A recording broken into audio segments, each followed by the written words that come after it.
All around the world, it's the same old shit. Crooks, lies, pawns, thieves, puppets, politics. Yo, all around the world, it's the same old shit. Earth dying, temperature rising, apocalypse. Look, all around the world, it's the same old shit. Ain't no telling how crazy things is about to get. Living this American dream.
Shit, hate war, murder the poor, the rich stay rich. All around the world, it's the same old shit. Crooks, lies, pawns, thieves, puppets, politics. Yo, all around the world, it's the same old shit. Earth dying, temperature rising, apocalypse. Look, all around the world, it's the same old shit. Ain't no telling how crazy things is about to get. Living this American dream.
Honey, can I have me a sip?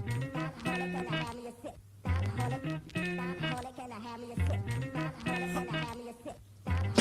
Back got tripped from the 900 clip. Walking to a party, brothers on the tip. Girlies wanna flip when I'm out for the trick. Back in the mix for the chicks know the script. No question, I'm equipped for the overload. 23 years old, I drop a bomb, then explode. Busting raps. I manifest with a ball pen. I crossed with the rat in 79, start a trend. Rhymes from the mastermind, so don't pretend. I'm hard to comprehend when I run with the wind. Oh men, with the power of 10. My vocal grips sin, equipped to cause pandemonium. Clock the time like a swatch without a tick. My science periodically injected for the remix. 900, I select for the menu. Detroit's the anthem for this rap, so I'll continue. Come on, dropping raps, dropping tracks. Check the manifest. I'm down with the Midwest. 900, suckers get wet. Down with the Midwest. 900. Come on, straight from Detroit, step into the 90s. Down with the Midwest. 900. 900, suckers get wet. Down with the Midwest. 900. Straight from Detroit, step into the 90s. Down with the Midwest. 900. Give me the mic, verse 2, as I come legit. Wreck I get when it's time for another hit. Bull crap, I never write to the rhythm. I drop bombs, attack the whack is how I live. Down with the sound coming straight from the underground. You wanna battle? Step into the mega cattle. I ride bareback, strapped without a saddle. You can't amaze me, cause I'm crazy. Produce my offspring, cause I'm the king. I'm still number one, my grandmother's ninth son. Born for the sport, I play rappers with rhymes, and on the court I drop dimes. So don't waste your time trying to take out a pro like me from the emergency. Cause my type is hypely right, we made for Beach G. No one can defeat me. 900 Philadelphia the block, straight from the ghetto of Detroit I ascend. Rhymes rate top 10 of those who can comprehend freestyle. Here's my profile. Yeah, 900 suckers get wrecked. Down with the Midwest. 900. Straight from Detroit, step into the 90s. Down with the Midwest. 900. 900 suckers get wrecked. Down with the Midwest. Come on, 900. straight from Detroit, step into the 90s. Down with the Midwest. 900. Down with the East, but I dwell with the Midwest. Down with the East, but I dwell with the Midwest. What's up, son? I'm ready for the killing. When you start illin', I'm ready for the lead filling. And it's I keep prepared to go down. Feel the consistent power of the Glock sound. My technique ain't weak, break your can. Change my skills at will, cause I'm the man. Make my way to the stage crazy. I use my track from way back, cause them suckers don't amaze me. Pack your bags and lunch and your cruising bunch. Cause what I pack, I punch, use punk for stunts. Take your team and scram, leave the cash dough. Or sit back and relax, watch me battle. You can't phase me or daze me with your verse. Well, next week you'll be found in a hearse. Rap profit, hard in the cockpit, straight to the corner, cause I do trap-ish. Detroit's my stage, and I do rage. 911's on the front page. Make way for the raps I'm bustin', cause I'm down with Beast G production. 900, suckers get wrecked. Down with the Midwest. 900. Straight from Detroit, step into the 90s. Down with the Midwest. 900. 900, suckers get wrecked. Down with the Midwest. 900. Straight from Detroit, step into the 90s. Down with the Midwest. 900. Yeah.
Honey, can I have me a sip?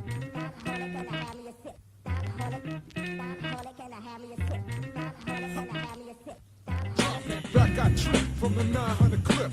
Walk into a party, brothers on the tip. Come on, girlies wanna flip when I'm out for the trick. Back in the mix for the chicks know the script. No question, I'm equipped for the overload. 23 years old, I drop a bomb, then explode. Bustin' raps, I manifest with a bomb. Then I cross with the rat in 79, start a trend. Rhymes from the mastermind, so don't pretend. I'm hard to comprehend when I run with the wind. Oh men, with the power of 10.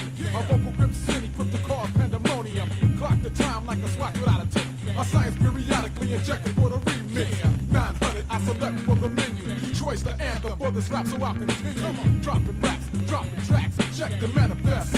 I'm down with the Midwest. 900, suckers get wet. Down with the Midwest. 900. Come on, straight from Detroit, step into the 90s. Down with the Midwest. 900. 900, suckers get wet. Down with the Midwest. 900. Straight from Detroit, step into the 90s. Down with the Midwest. 900. Give me the mic, verse 2, as I come legit, wreck I get. When it's time for another hit, bull crap, I never write to the rhythm. I drop bombs, attack the whack is how I live. Down with the sound coming straight from the underground. You wanna battle? Step into the mega cattle. I ride bareback, strapped without a saddle. You can't amaze me, cause I'm crazy. Produce my offspring, cause I'm the king. I'm still number one, my grandmother's ninth son. Born for the sport, I play rappers with rhymes, and on the court I drop dimes. So don't waste your time trying to take out a pro like me from the emergency. Cause my type is hypely right, we made for beats cheap. No one can defeat me. 900 Philadelphia the block, straight from the ghetto of Detroit I ascend. Rhymes rate top 10 of those who can comprehend freestyle. Here's my profile. Yeah, 900 suckers get wrecked. Down with the Midwest. 900. Straight from Detroit, step into the 90s. Down with the Midwest. 900. 900 suckers get wrecked. Down with the Midwest. Come on, 900. straight from Detroit, step into the 90s. Down with the Midwest. 900. Down with the East, but I dwell with the Midwest. Down with the East, but I dwell with the Midwest. What's up, son? I'm ready for the killing. When you start illin', I'm ready for the lead filling. And it's I be prepared to go down. Feel the consistent power of the Glock sound. My technique ain't weak, break your can. Change my skills at will, cause I'm the man. Make my way to the stage crazy. I use my track from way back, cause them suckers don't amaze me. Pack your bags and lunch and your cruising bunch. Cause when I pack, I punch, use punk for stunts. Take your team and scram, leave the cash dough. Or sit back and relax, watch me battle. You can't faze me or daze me with your verse. Well, next week you'll be found in a hearse. Rap profit, hard in the cockpit, straight to the corner, cause I do trap-ish. Detroit's my stage, and I do rage. 911's on the front page. Make way for the raps I'm busting, cause I'm down with Beats G production. 900, suckers get wrecked. Down with the Midwest. 900. Straight from Detroit, step into the 90s. Down with the Midwest. 900. 900, suckers get wrecked. Down with the Midwest. 900. Straight from Detroit, step into the 90s. Down with the Midwest.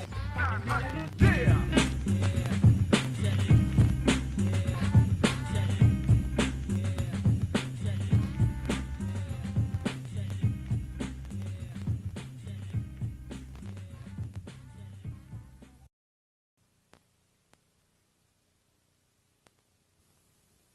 Honey, can I have me a sip? Honey, can I have me a sip? Honey, can I have me a sip? Honey, can I have me a sip? Back I trip from the 900 clip. Walk into a party, brothers on the tip. Come on, girlies wanna flip when I'm out for the trick. Back in the mix for the chicks know the script. No question, I'm equipped for the overload. 23 years old, I drop a bomb, then explode. Bustin' raps, I manifest with a bomb. Then I cross with the rat in 79, start a trend. Rhymes from the mastermind, so don't pretend. I'm hard to comprehend when I run with the wind. Oh men, with the power of 10. My vocal grip city, put the cause pandemonium. Clock the time like a swatch without a tip. My science periodically injected for the remix. 900, I select for the menu. Choice the anthem for this rap, so I'll continue. Come on, dropping raps, dropping tracks, check the manifest. I'm down with the Midwest. 900, suckers get wrecked. Down with the Midwest. 900. Come on, straight from Detroit, step into the 90s. Down with the Midwest. 900. 900, suckers get wrecked. Down with the Midwest. 900. Straight from Detroit, step into the 90s. Down with the Midwest. 900. Give me the mic, verse 2, as I come legit, wreck I get. When it's time for another hit, bull crap, I never write to the rhythm. I drop bombs, attack the whack is how I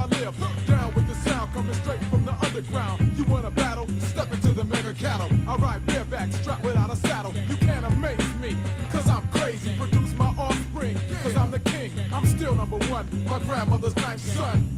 Born for the sport, I play rappers with rhymes, and on the court I drop dimes. So don't waste your time trying to take out a pro like me from the emergency. Cause my type is hypely right, we made for beats cheap. No one can defeat me. 900 Philadelphia the block, straight from the ghetto of Detroit I ascend. Rhymes rate top 10 of those who can comprehend freestyle. Here's my profile, yeah. 900, suckers get back. Straight from Detroit, stepping to the 90s.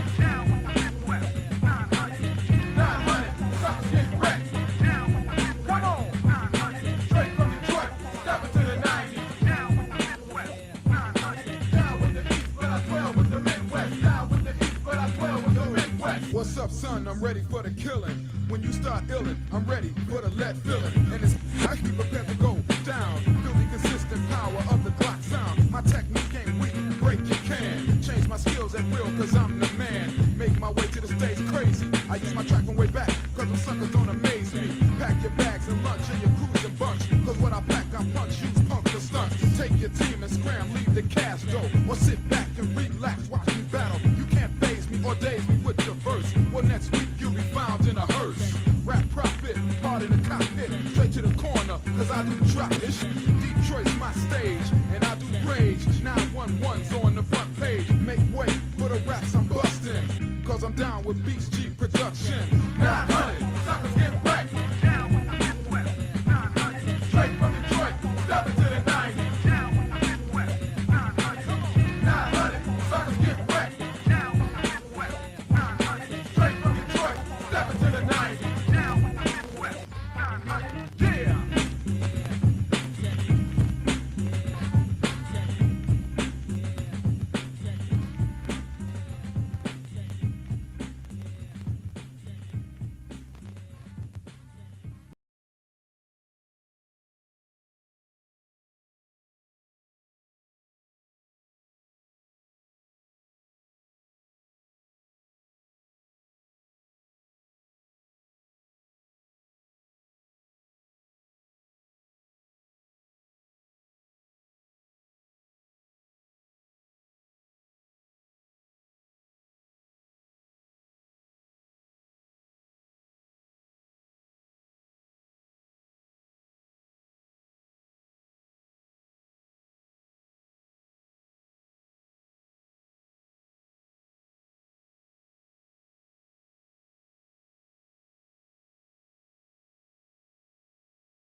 You ain't about that life, don't come around. Don't come around. Got the crowd, gone wild, gone wild. Tell me what you know about that Memphis style. Yo, y'all know what time it is, man. It's the Memphis Jelks show. Oh, snap. It's going down. Yeah. I told y'all we was coming back, didn't I? I told y'all we was coming back, man. What y'all talking about, man? Oh, man, a lot of people been doubting, man. They've been thinking that we ain't gonna be coming back, man. But guess what? Not only am I back, but Drums, please.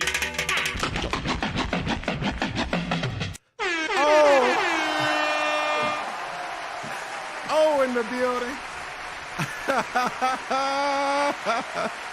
Yes, it is going down. Oh, man, welcome. Hold up.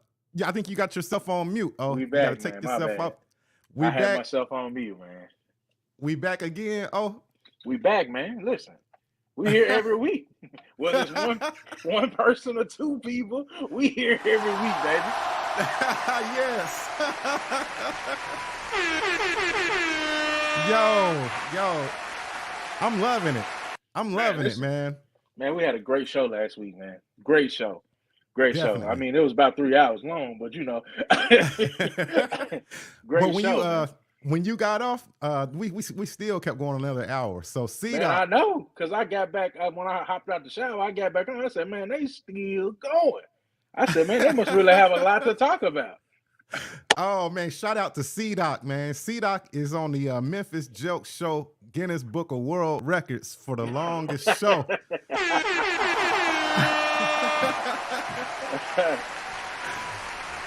Yo, if anybody's gonna try to beat that record, they got a long way to go. That show was 4 hours and 17 minutes long, man. Listen, Bro. that's almost a whole work shift, man. That's half a shift. We need to take a lunch break, man. Sure didn't, man. Sure didn't. I was just, sipping on my little water and stuff, man. I was like, man, do I need to go get a beer?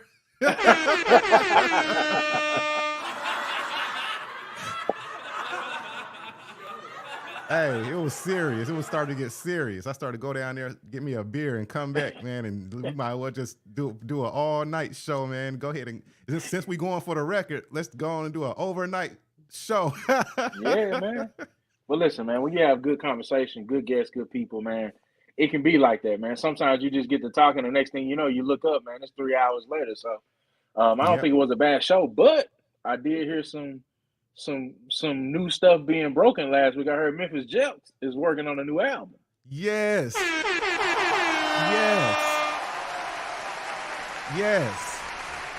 Man, so tell us about how that process is going in making your new album. I know it's been a while since you dropped an album, so tell us, we know you've been dropping singles and putting stuff out there, videos and all that, but tell us a little bit about your process for making this album. What made you want to do it now?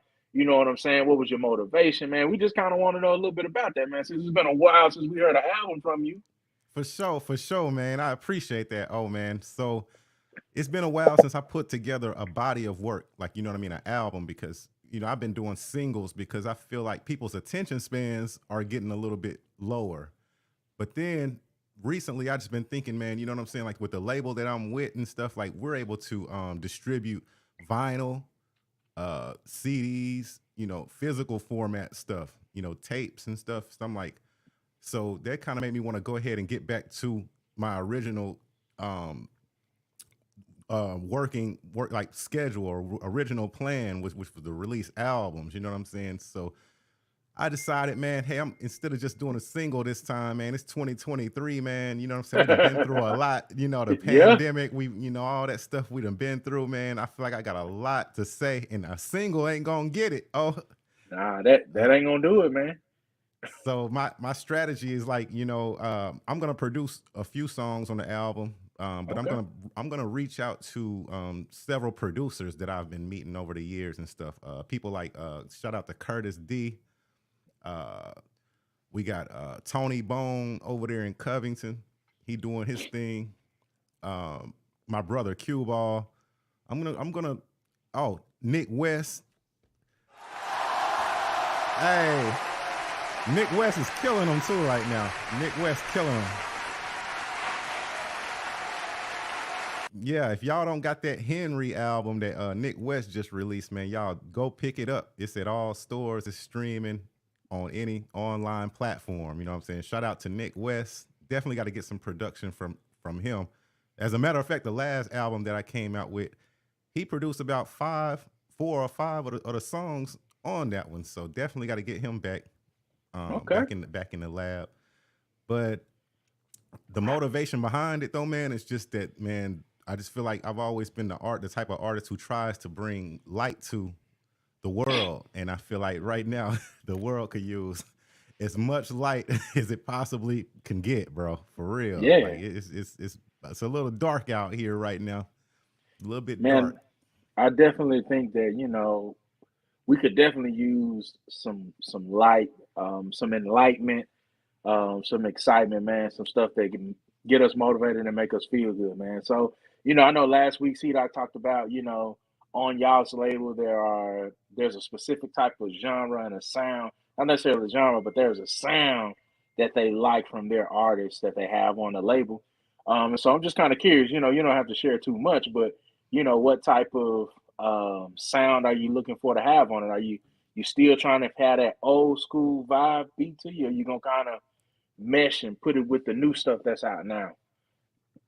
I'm trying to mesh it, definitely Okay. mesh it, because by me being signed out of a label, like my label is mostly based like kind of New York, LA kind of thing. Yeah. Which the music is different over there. I'm from the South. I'm the only artist from the South on the label. So I feel Oh like wow. I have a responsibility to represent our sound, you know what I mean? Yeah. Our original down south, the Memphis, sound. But at the same time, you know what I'm saying? I've always looked up to artists like LL Cool J, Rakim, you know, artists like that and stuff. And that's I want to show people, like that I have lyrical abilities too, like lyrical abilities, real, like I can really write, you know what I mean? So Yeah. I want to do a little bit of both. It's going to be a mixture, but I want to mesh it together so well to where the people in the North, they'll like the South stuff that I do, and the people in the South, they'll like the North stuff that I do, you know? Man, listen, Memphis is hot right now. Memphis artists are hot right now. So I think, if nothing else, man, kind of perfect timing to be dropping a project, man, because man, Memphis has a lot of young and budding artists, but they also have some artists who are from your era, man. Folks might not notice, and I don't know if you ever said this on this show, but I think when you was first coming up, man, you and Yo Gotti did a couple of shows in the same spot, right? Yep. Yeah, we did. Shout out to Yo Gotti, man.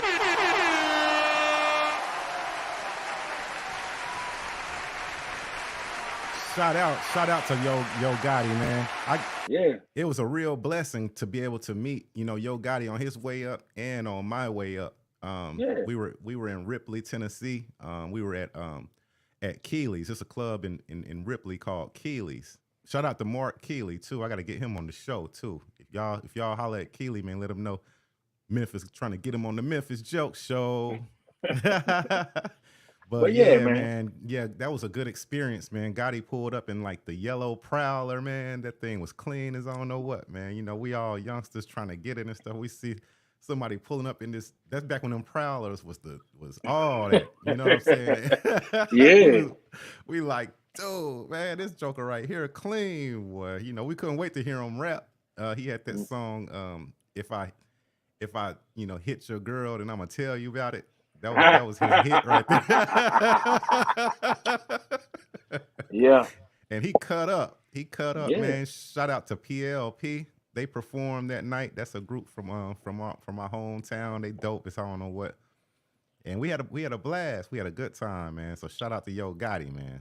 Yeah, man, I think it's good, for especially doing this broadcast. I know it's been a while since doing a podcast. I know it's been a while since, you brought something out, but I think people, should know, you got a history, man. You ain't just pulled up and started rapping yesterday. You've been kind of, putting them tracks down, man, a long time. And so, I think you really tried to refine your craft, man, and have some good penmanship, man. And really kind of fit into that lane of, putting some shine and some spotlight out there. I was with you when we went to Fox 13, man. Yep. Yep. With Merle, man. She Man. always had your back, man. She always showed love, and so, man, I just think it's gonna be good to hear something from you, man. It's gonna be good to see how you've evolved, right? Because the last album you did, it's been some years. Yes. So there's still, there's gonna be some evolvement from that, to see where you at now, to see how what you come up with in the lab, man. I'm excited, man. I'm excited, and I'd be a lie if I said I wasn't a little bit paranoid, a little bit. Like I'm the type of person. I'm a perfectionist, and I'll put too much. I don't want to put too much pressure on myself, but I really want it to be perfect. You know what I mean? I want this next release to like really make some noise. Yeah. So I'm excited, and I'm gonna need y'all support. I'm gonna need y'all to I'll probably be bouncing different ideas and stuff off of my followers and stuff. And seeing like if they feel like it's going in the right direction, or let them have some feedback in it too, instead of me being I don't want to be selfish and then like do it all myself, and then they don't have no kind of say so in it. So it's certain things that I may do video wise, or I might let them listen to samples of different beats or something. They maybe let them help me pick some beats. Let them be involved in the process instead of me just doing it all, myself. Yeah. But I can't wait, man. Y'all be on the lookout for it. July 1st is the day that I told my label, Spit Slam record label, that I'll submit the album. And then I gotta get a speaking of producers, I gotta get a beat from our special guest tonight, man. You know what I'm saying? Definitely gotta get a beat from him, man. His beats be smoking hot. Yo. Man, well, say no more. I know, like without further ado, man, I ain't gonna hold him, man. I ain't gonna hold y'all out there in the crowd, man. You know what I'm saying? He hails from Detroit, Michigan, the home of Motown Records. He's one of the coldest artists, man, that I've seen in a long, long, long time. He has his own record label, Boom Bap Kings, and then he's a part of the Spit Slam record label group as well. Shout out to Chuck D and C Doc.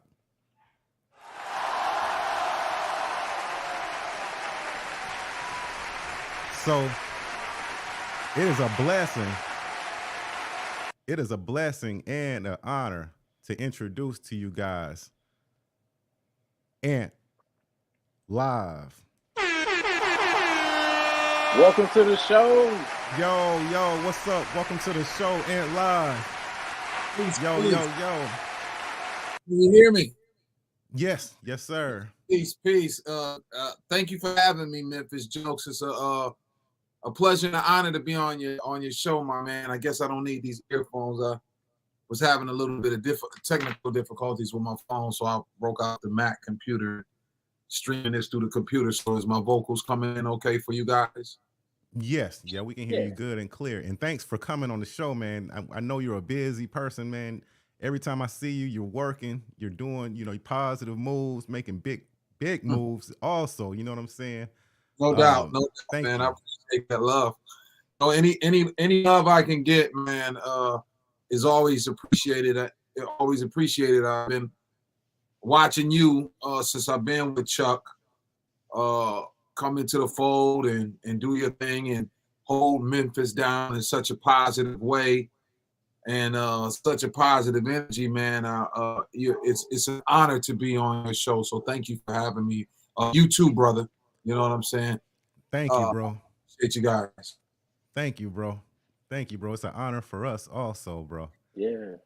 So on this show, man, what I kind of try to do is not go too detailed into it, but I want to give like my audience, the story behind like some successful people. So I try to bring successful people onto my show who I feel can shine light and deliver light, you know what I'm saying, to the world, because the world is kind of in a dark place right now. So I feel like if we can take people who are inspiring and then bring them on the platform and let them tell their story, then hopefully they'll inspire other people to want to do big things and do good things in life as well. So with that being said, my first question is, can you kind of take us back to Detroit, like when you first got bit by the hip hop bug, man? Oh man, well, I go as far as back as 1980. I was 1980. I was 10 years old. You know what I'm saying? And I remember listening to the Sugar Hill Gang in my grandmother's home, and I heard the Sugar Hill Gang. My mother was a Beatle fan, so I'm from the hood of Detroit, but my mother was always different. She was always into her own thing, so she was, even though we were in front of the hood, she was just kind of doing her own thing. So she was a Beatle fan, Rolling Stones, the Who, the rock and roll type of shit, and I usually get the soul shit from my uncles and aunts. So after hearing Sugar Hill Gang, I continued to do my rock and roll. Me and my partners, group MF 911, we had a band, and within this band, I'm saying, we would play for the neighborhood, and we played for the neighborhood. We would always get a turnout. We would always be able to make some money or whatnot. So, in 1983, I kind of discovered that, once I heard Sucker MC by Run DMC, I was like, well, I don't know. I don't want to play rock and roll music no more. I'm not into that scene. I want to be like these guys. So Sucker MC, I remember writing that lyric for lyric down on, my mother had a piece of wood in her basement, and, it was wide in length. And I just remember writing out the Sucker MC whole song. 2 years ago, a friend of mine asked me to say, and listening to that, the beat, the groove, the energy, just kind of brought me in hip hop, and that's when I knew what my life would be, what I would dedicate my life to. At that time in 1983, I became 13 in August, so I just remember at that time, I want to say maybe 83, 84, because I was a year behind in school. So at 13. Usually in the 8th grade. I was 14 in the 8th grade. So, I just remember doing a talent show at Emerson Middle School in Detroit. It was in the Detroit public schools, and I did good. I did good, man. And from there, that's all she wrote. It was a bond between basketball and music, and I gave them both 100%. I never want to say, I gave 50%. Even though my high school grades and middle school grades were shit, I gave 100% A work to music and basketball, and it evolved. It happened. It worked out for me. I was able to use that self-motivation from 1983 and to propel it onto my life right now at 52. Nice. I remember seeing Run DMC on MTV too, like around that time, and they were definitely inspiring, bro.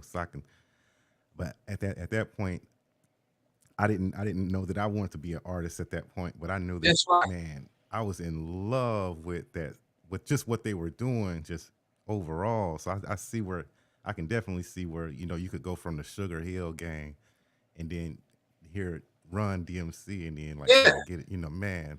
That's it was live, man. Sugar Hill, I just remember to Rapper's Delight. I remember being in my grandmother's music room. She had the hi-fi player, the hi-fi record player, and I just remember hearing Sugar Hill, and I was like, oh, okay, that's nice, but it didn't sell me until I heard Sucker MC, and when I heard Sucker MC, that was just like the most iconic music I had ever heard. And I just set myself up in there. I just set myself to go up in there 100%. I didn't depend on anybody else, Jelks. I went to a few studios. It was costly for me. So being like my mother, she was always a self-sufficient woman because she raised 6 of us. I have 5 siblings. And she's a single mother. And she just she had a lot of brothers and sisters, and she had a lot of help, but she did everything herself. You know what I'm saying? She was into her own world. So my grandmother and grandfather were married for like 63 years, and they had 15 kids. my mother being one of those siblings. She was the Nice. middle child. Yeah, yeah. Same mother, same father. They all had same mother, say all together. And she was the middle child. So by her being the middle child, she kind of did her own thing. She never fit in with this crew, and she never fit in with that crew. And that's how I was coming up in hip hop. You know, I was into my own thing, man. And even from the beginning, I had my own plan. I would watch guys who were my age and who had maybe equipment. I remember watching this one guy. His mama passed away, and he had bought a bunch of studio equipment. And I remember going to his basement and just watching him and just in awe. Right now, I'm in high school at that point, 14, 15 years old, Northern High School. And I just kind of focused. I locked in. I locked in early, brother, where a lot of kids and a lot of teens were tottering what they wanted to be in life. I didn't have that issue, man. I knew what I wanted to be. And it was no turning back. So what was it like then? And what was Detroit like then in that era? Because I know like it used to be a big manufacturing city or town for Ford and stuff. You know, there was a lot of like, factories and stuff going. So what was it like that at that point in time? Was it booming and stuff like that? Man, let me tell you, it was a very scary thing, man. I lived a life in Detroit that I didn't wish upon anybody else to live. I mean, it was tough. It was, you know, we had the crack era in the 80s. I was there. I was a teenager during the crack era time. Hip hop wasn't our music scene. We had dance music in Detroit. Okay. So you guys had guys who were jitting, doom, doom, doom, doom, doom, doom, doom, doom. They was jitting and all that shit. So hip hop wasn't respected earlier in the game like it might have been in New York or even California. You know, where it was a little bit more respected. It wasn't respected in Detroit. So many times I got laughed at, man. You know, I remember being at Northern High School in the 9th grade, and I was a basketball player as well on the basketball team. And I remember number one draft choice, Derek Coleman, who was one of my teammates in Detroit. He was on the varsity, I was on the JV, but we all practiced together.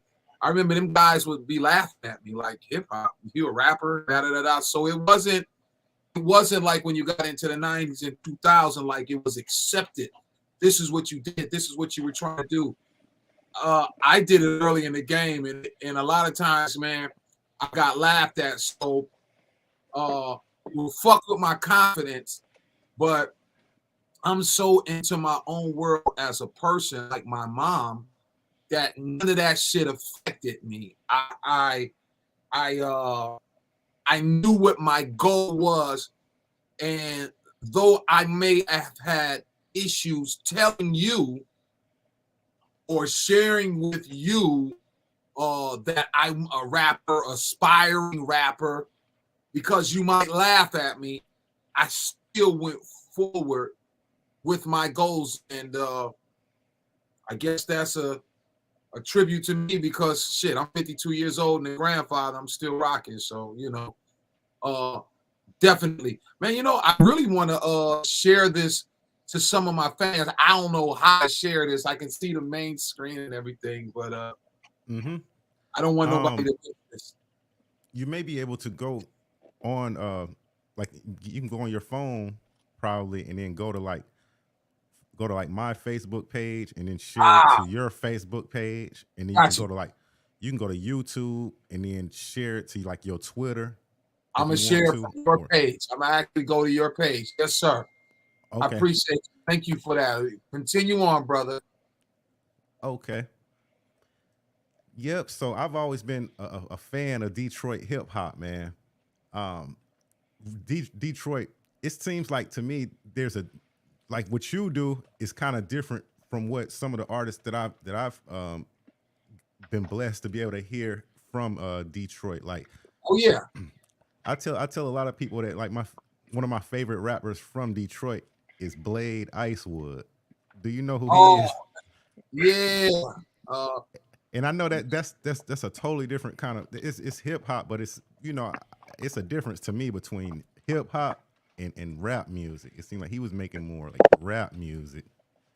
Yeah, it's You know what I'm Detroit. saying? It's that authentic. Blade Icewood was a authentic Detroit sound. So me, I'm more of a boom bap producer.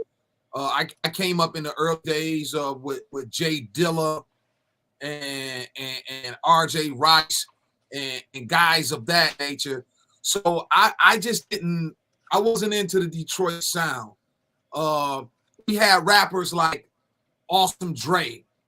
He personified what Detroit hip hop was. I'm more of a New York rapper. You understand what I'm saying? I needed that boom bap to flourish. I couldn't get into the dance and the other type of even with our Detroit sound, we weren't a sample based city. We were more a digital, and that's because we had the techno, we had the house music, we had that time. So I didn't have that sound. I mean, even for me, I had to go to New York to get my record deal. You know what I'm saying? Mhm. Look at guys who personify that Detroit sound like Cass and Maestro. Even though they were boom bap, they had a Detroit sound. Awesome Dre, even though he was hip hop, don't get me wrong, he still had a Detroit sound. Detroit had an authentic sound. Even you can hear it in the guys now with T Grizzly, with Blade Icewood, as you commented on. Even Blade Icewood, as dope as he was, he had a Detroit sound. And when I say the Detroit sound, what do I mean? It's how the music is put together. It's not necessarily what we're rapping about. It's just how the music is put together. I came up in the 80s, bro. So my influences was Run DMC, Tila Rock, Just Ice, Ultramagnetics, who got me signed to my record deal, Next Plateau, Public Enemy, Ice Cube. I loved NWA, but I didn't want my sound to sound like NWA. I wanted my shit to sound like Ultramagnetic or the JVC Force or EPD or Rakim or Big Daddy Kane or Cool G Rap. That's what I wanted my music to personify, that energy. So I never, ever, ever focus on the Detroit sound because it just, to me, I love my city, but it wasn't the authentic boom bap sound. So I wanted to always be more like New York. And that's what my goal was. That's where I was. That was what my focus was. That's what my competition was in my head as an MC. My competition was, would I sound good against Cool G Rap? Would I sound good against Eric Sherman? Would I sound good against Chuck D? Would I sound good against Redman, Mobb Deep, Wu-Tang Clan? That's where my mind and my energy, even to this day, where I get my motivation from. I draw my motivation from those guys in creating. I mean, I could play all the instruments, and I just remember in the 90s, I was known as a producer who could give you all of that and still keep that boom bap element. But just for me, what I've been doing and over the last 15 years, 16 years, it's just strictly boom bap, because it just makes me feel good in what I want to do. And I love it. I love it.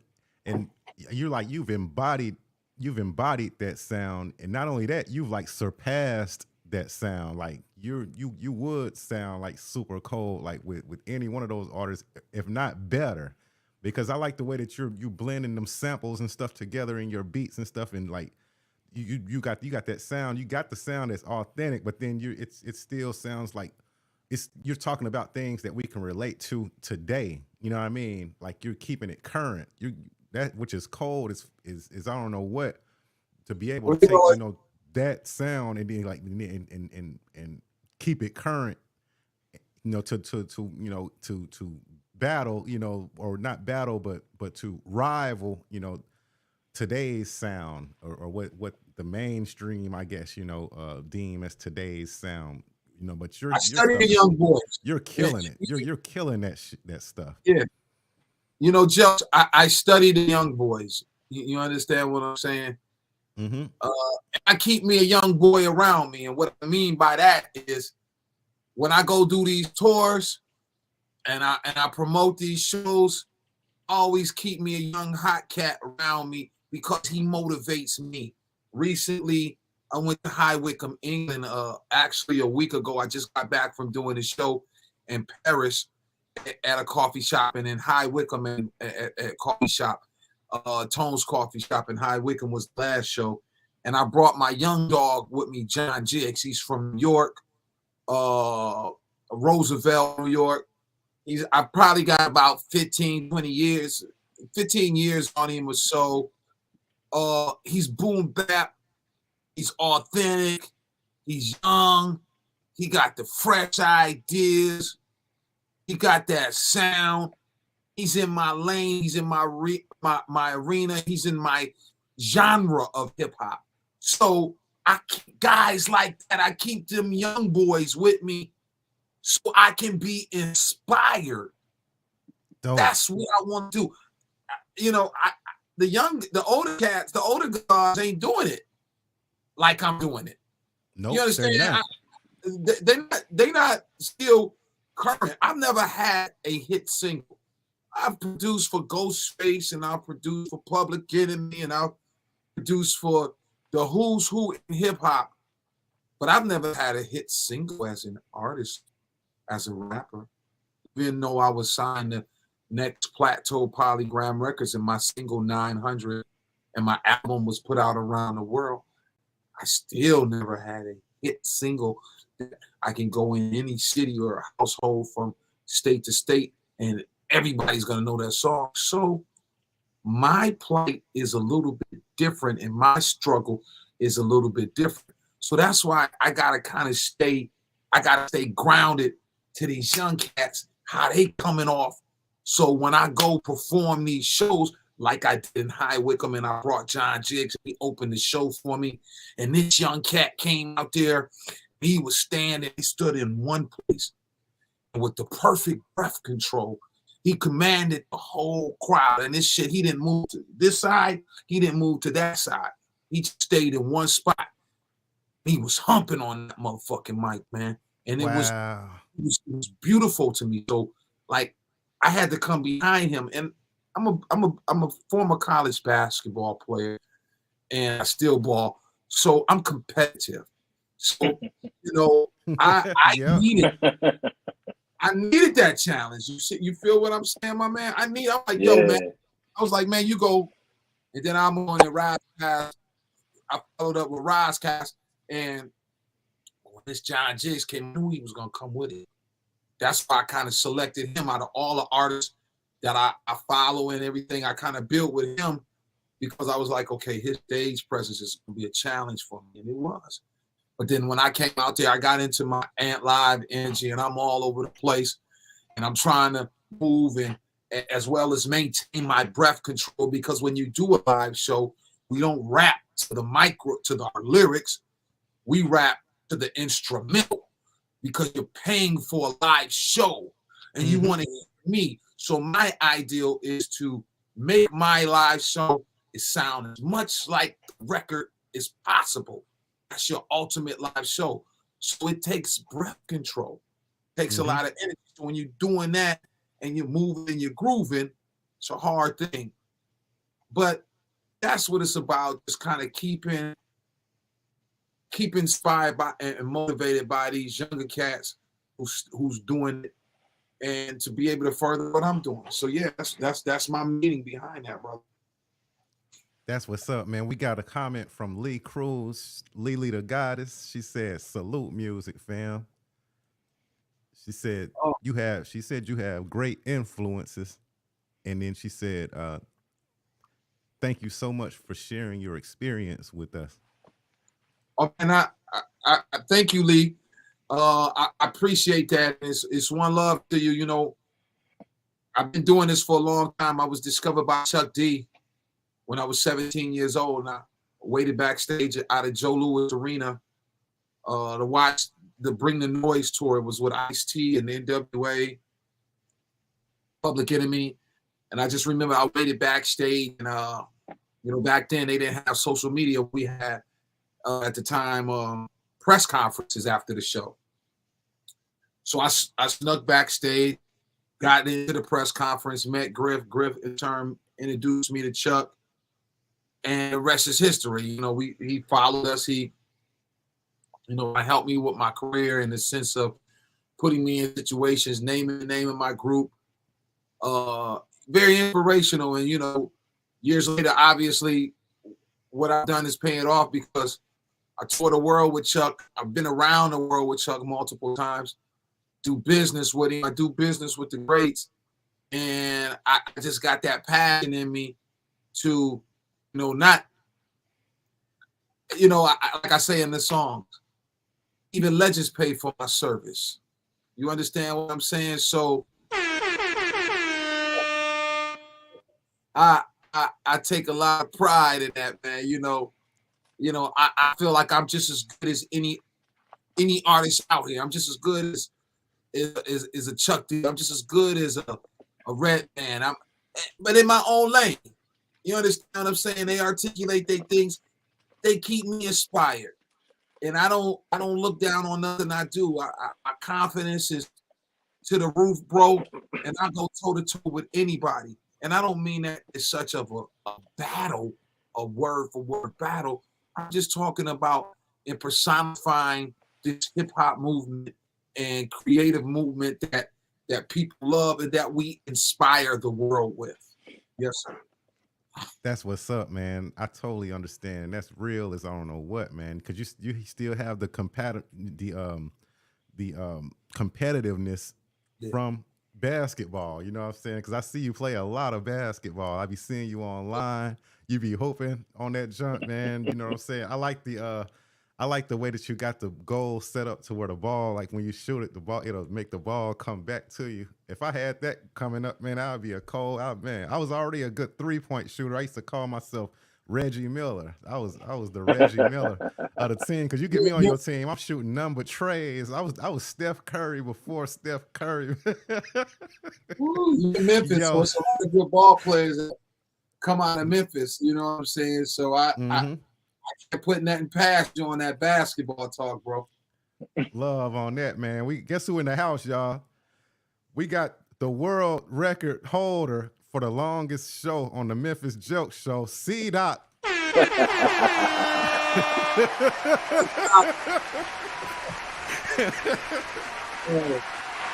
Yo, what's up, C-Doc, man? Thanks for watching, man. He said word to Antlive and Memphis Jelks. Spit Slam in the house. Yeah, man. This Slam is doing some incredible things, man. I appreciate the things that C-Doc and Chuck did with me, man. I got a new album coming out with them on Spit Slam. It's going to drop unofficially March 23rd for the album release, and then I think they're going to drop it officially a week or so later. We're trying to rush the project out. Not rush it out, but because it's been mixed and mastered and it's done. It's just we trying to get it out. I got this album release, this show with Mobb Deep in El Paso, Texas on March 23rd at the Funk Meyer Rec Room. And I just kind of want to bring some energy to that show and present some of my newer stuff and my newer work and present this new album. So we're trying to get it out quickly. And it's a pretty tough album, man, that I did with this guy named Bless One. He's from I want to say Juliet, Illinois, and he's a frequent collaborator that I work with. When I do these projects, when I do a project, normally I'll produce it, but when I choose other producers, I'll only let them produce the whole project. So I never have albums with different producers and different things like that. It's always with one producer. So he produced this album. It's called Dual Cassette. It's coming out on Spit Slam. And the first single was called Odd and Unique. And excuse me, we work good together. This is the first album was called Cassette Deck. cassette tape. And this is second installment to that, man. It's hot, man. I got a lot of good shit coming out, Jelks. I'm glad you got me on this show because, you know, the supporters, the fans, the people who know me, the people who don't know me, you're gonna need this boom bap, y'all. This is some real shit. Certified by Mr. Chuck D and C Doc, who produces for Public Enemy, as well as myself and all the rap guys that embrace this boom bap. I think y'all really feel this energy. So March 23rd, again, I'm gonna be streaming the show. I'm gonna be at the Funk My Rec Room in El Paso, Texas. We're gonna shoot a video in Juarez, Mexico, the next day, as well as this album is going to do some electric things. And that first single I want y'all to look for is called Odd and Unique, and it's produced by DJ Bless One again. So yeah, man, we got some great things. So I just want to make sure I plug that with you. Yes, sir. That's what's up, man. Thank you for sharing that too, because I'm definitely copping the album. So y'all definitely make sure y'all go out, cop the album, support everything, man, that Antlive does, man. He takes this music seriously to heart. I mean, no bullshit, no gimmicks, none of that bull crap. You know what I mean? Like, it's strictly like real music. I mean, straight from the heart, like dope shit. You know what I'm saying? If y'all ain't checked out his music yet, man, go on YouTube, go on streaming sites. You know what I'm saying? iTunes, Spotify, man. Y'all check out Antlive music, man. Boom Bap Kings, man. I mean, he cold as I don't know what, man. For real. The dopest thing about my music is, bro, is I kind of write my life. So whatever I'm going through at the time, I kind of put it into words, and I'll let you hear the boom bap. I appreciate my man Derek Hardy. I'm looking at it. He's checking in. Looking forward to hearing it, bro. Hey, man, I appreciate you, man. Thank you for checking in, man. It's all love. Yeah, man, I just kind of tell my story. You know, if I'm feeling good, if I'm feeling attacked, if I'm feeling whatever I'm going through, man, I just kind of write it in the songs, and I just kind of let the boom bap speak. I'm just so good that I got good people who mess with me. You know what I'm saying? Detroit boom bap is Detroit hip hop is a different thing because, you know, I love Detroit so much, and I haven't lived there in over 15 years. I've been living my life in Houston, Texas, probably for the last 15, 16 years.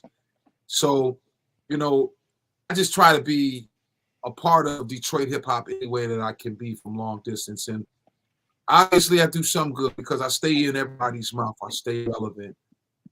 Good, bad, or ugly. I stay in cat's mouth, and people know who I am. So I kind of look at that as a positive thing, man. I know that I can't make everybody happy in this rap world, but I really try. And I love the people. And Detroit inspires me. No place else inspires me besides like home. I go a lot of places. My second home is London, England. Is England. I'm London, Manchester, High Wycombe.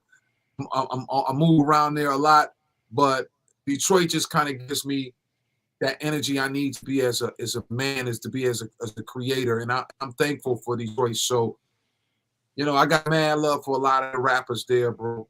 And, you know, I just want to see everybody come up.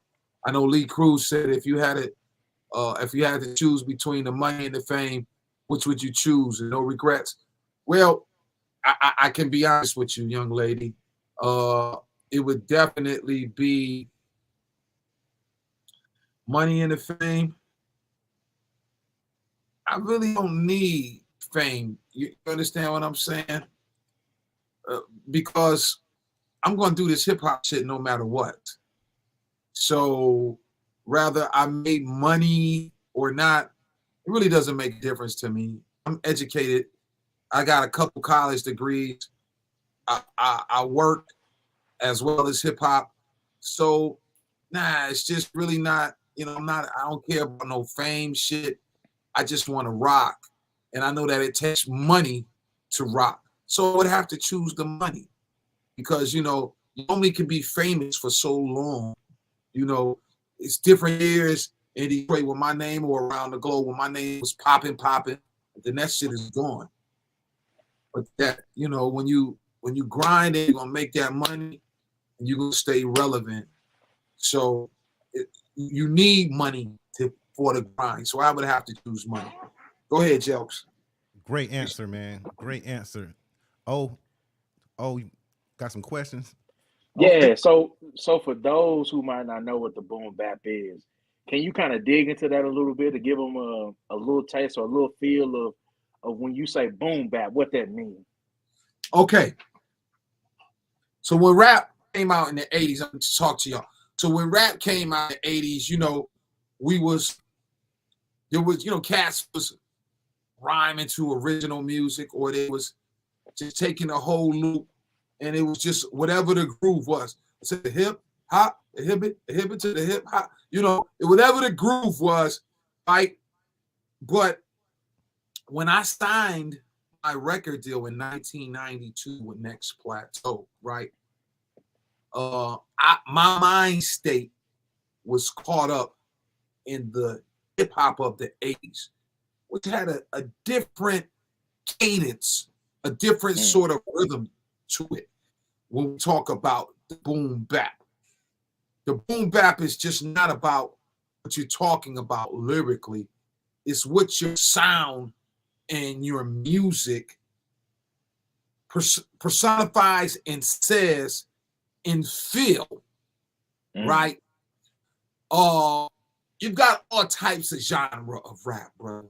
You've got the trap sound, you've got the West Coast sound, you got the East Coast sound, and then you got the boom bap. You say, well, what's the boom bap? What would be the definition of the boom bap? KRS-One, Wu-Tang Clan, Ultramagnetic. Said G told me when I was recording my album in 1992 for Next Plateau Records, my group MF911. He said I wanted him to give me beats that sounded like 1989, 1988, 1990. And he said, Antlive. This was 1992 when he told me this in New York. He said, Antlive, the beats have changed.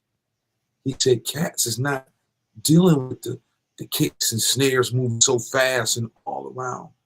He told me that the beats are going boom, boom, boom, bap, boom, boom, boom, bap, boom, boom, boom, bap.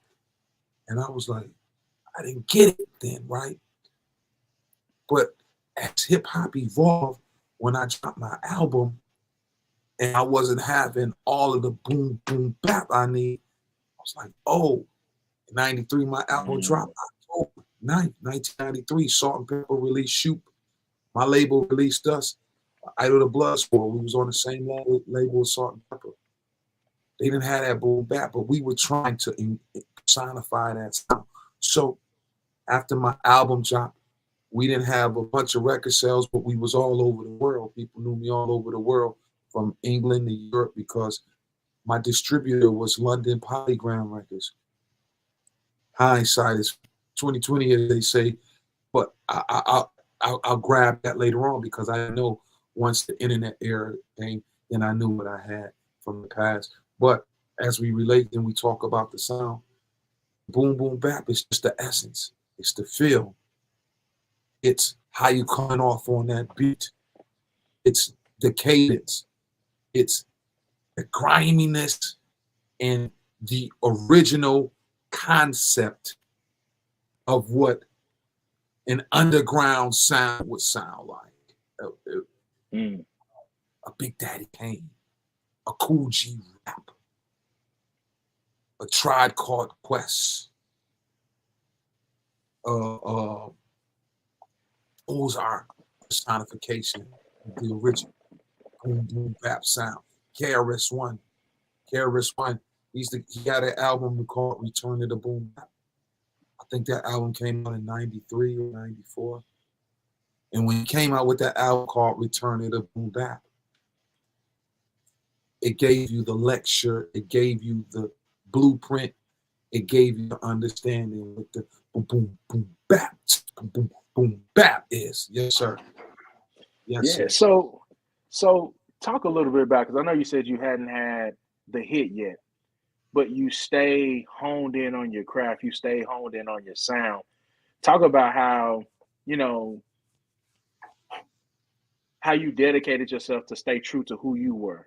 Because sometimes guys start rapping and you get so far down, they try to jump on whatever sound is hot right now, whatever is going right now. And I know last week, one thing when we talked with C-Doc, he talked about how with Spit Slam they kind of go for a sound, the sound that they looking for back in the day.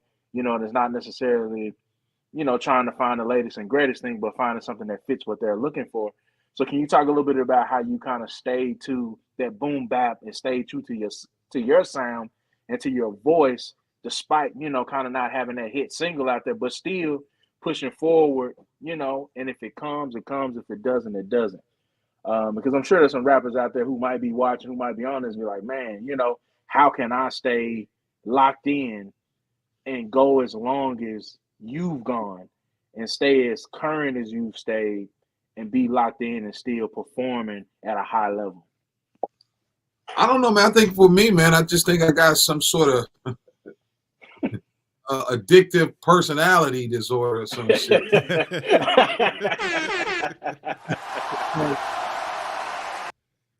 I've been through how many decades? You go from 1980, 90, 2000, 2010s, 2020.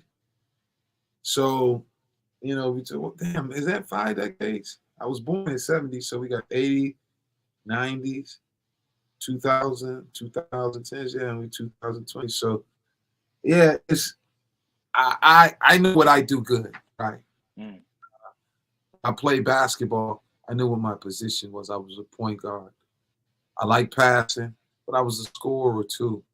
I'm more of a scoring point guard. I like to put it in a hole, but I like to pass, but that wasn't my first forte. It was the shoot. So I knew what I did good on the basketball court. I knew what I had to be. I knew what I stand out. I'm a ball handler. If you're trying to just get me to shoot or rebound or play on the wing, I'm not going to be too good for you because I'm not going to have a ball in my hand and I'm not going to be able to make decisions. And that's just kind of what it was parallel with the boom bap. I knew what I had. I knew what I was good at. I knew what my intellect and my brain needed to be stimulated. In the 90s, we had the West Coast sound. And by me being able to play keys a little and a few instruments, I was able to translate my boom bap I was able to blend my boom bap with maybe a West Coast sound or whatever groove. And, I always stay active as a producer in a recording studio because everybody had to, at some point they would fuck with me in Detroit. I had that energy. And it's crazy that you asked me a good question because even though I could produce a West Coast beat or a beat that doesn't sound boom bap, the only thing that I would kind of rap on, bro, was strictly to boom bap. It was like I had some sort of, I was cool with making that money because I stayed, having this is like if you look in the back, this is like my 4th generation of music equipment. You know what I'm saying? I've had year after year, my music equipment would change with every decade. You know what I'm saying? Because we would go from reel to reel. I would go from a 4-track cassette tapes to reel to reel to ADAT to Pro Tools. So, all of my equipment has changed. My tools have changed, right? But still, I stay with the boom bap, even though I got the ASR 10, I got the digital. This the analog MPC. I updated my sound, and I got the digital MPC. I still do the boom bap. And when I decided, when I moved from Detroit to Texas, Houston, Texas, in 2007, I dedicated myself to being strictly a producer of boom bap and artist of boom bap, meaning that I wasn't giving a shit about anything else or any kind of other sound because I made a lot of money in the sense of I was always active, so I was always making money as a producer in the 90s and 2000s. So I wasn't able to give it 100% to myself. So once I made that transition from Detroit to Houston, and I ended up producing Ghostface Yolanda's house in 2007, I decided that the only thing that I was going to do was going to do what made me happy, what made me smile, what made me want to look in the mirror and say, man, you the motherfucking shit. That was strictly boom bap. And now don't get me wrong, I appreciate that other shit. I listen to that other shit. You follow me? Yeah. That's this Jelks got that shit that the Southern boys got that in Atlanta, the shit that these new young boys got in Chicago, the drill. I listen to all that shit. All that shit is dope. Don't get me wrong. I'm a consumer of that. I'm a hip hop fan. I love music. But for me, I'm strictly, you know what I'm saying? You know how the girls say I'm strictly. A guy say, no, I'm strictly with boom bap. I don't need nothing else in my life for me to put my vocals on. Word up. That's just how I feel. But I never shun anybody else's music because I listen to everything else. You follow me? Yeah. Yeah. That's how I think that's commendable because I think today, you know, people can get swayed so easily and can kind of drift away from what they do well, you know, to try to follow a pathway of someone else. And I'm not saying that following someone else's pathway can't lead to success, but I think the key thing you said that I stayed to what I loved. And I think if people stay to more to what they love and what they were passionate about, you know, you can make the money and not have the fame. I think you live in proof of that. You can make the money and not have the fame and still love what you do and wake up every day, man, and kill it, you know, and and live a great life. Well, you gotta find a way. What did she say? Who is that? Let's unpack this. Legends, no legends, keeping it real. Boom bap alive. Yeah, I appreciate you. Much love to you. You know, that's sunshine in the building. Shout out to Sunshine in the building. No doubt. You know. I guess going back to your question, it's just you repeat that last statement because I wanted to. You just said something on that last question you just asked when you were making a statement of sorts. Yeah, well, I was just saying that it's commendable because, you know, I think a lot of people sometimes they drift and they don't necessarily follow their passion and what they have a love for. But I think it's commendable because you stayed with your passion and you stayed true to what you did. And although you didn't have the fame, you still made the money and you still wake up every day and do what you love to do. And, you know, sometimes whether it's 100 people, whether it's 1,000 people, you still get the opportunity to do what you love and you stay true to that. And not only did you stay true to that, you didn't knock other people down for what they stayed true to. And you don't, and I really think it's really commendable because I always like, you know, I was born in the late 80s. So I'm not quite, you know, I was born in the late 80s, but I think it's commendable though that you keep the young guys around you. And you don't view them as, you know, as enemies or as competition. You know, you view them as like, listen, he gonna bring his A game, so I'm gonna step up and bring my A game. And I really, you know, I really appreciate that because a lot of older cats, they don't do that, you know, when they get to a certain point. You know, they kind of push them to the side. Say, hey man, I ain't putting that cat on, man. He ain't gonna outdo me. Instead of putting somebody on there that's gonna bring out the competitor in you. Well, it's just, I appreciate you. Much love to you, brother. It's just about being relevant and relevancy. You know, how do you want to be in this game? Like, do you want to be up in this month? The reason why a lot of the old rappers, a lot of the rappers that we grew in love, they don't rock anymore is because they didn't evolve. And when they tried to evolve, they tried to be something that they weren't.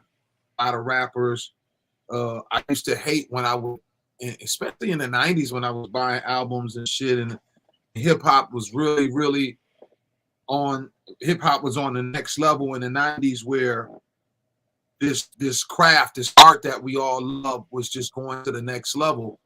And I used to hate when these rappers would come out with albums and then the first album would be, oh man, this guy's the dopest rapper, and he would come out with another album and be like bullshit.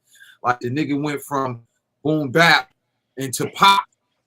You know what I'm saying? I would absolutely hate it.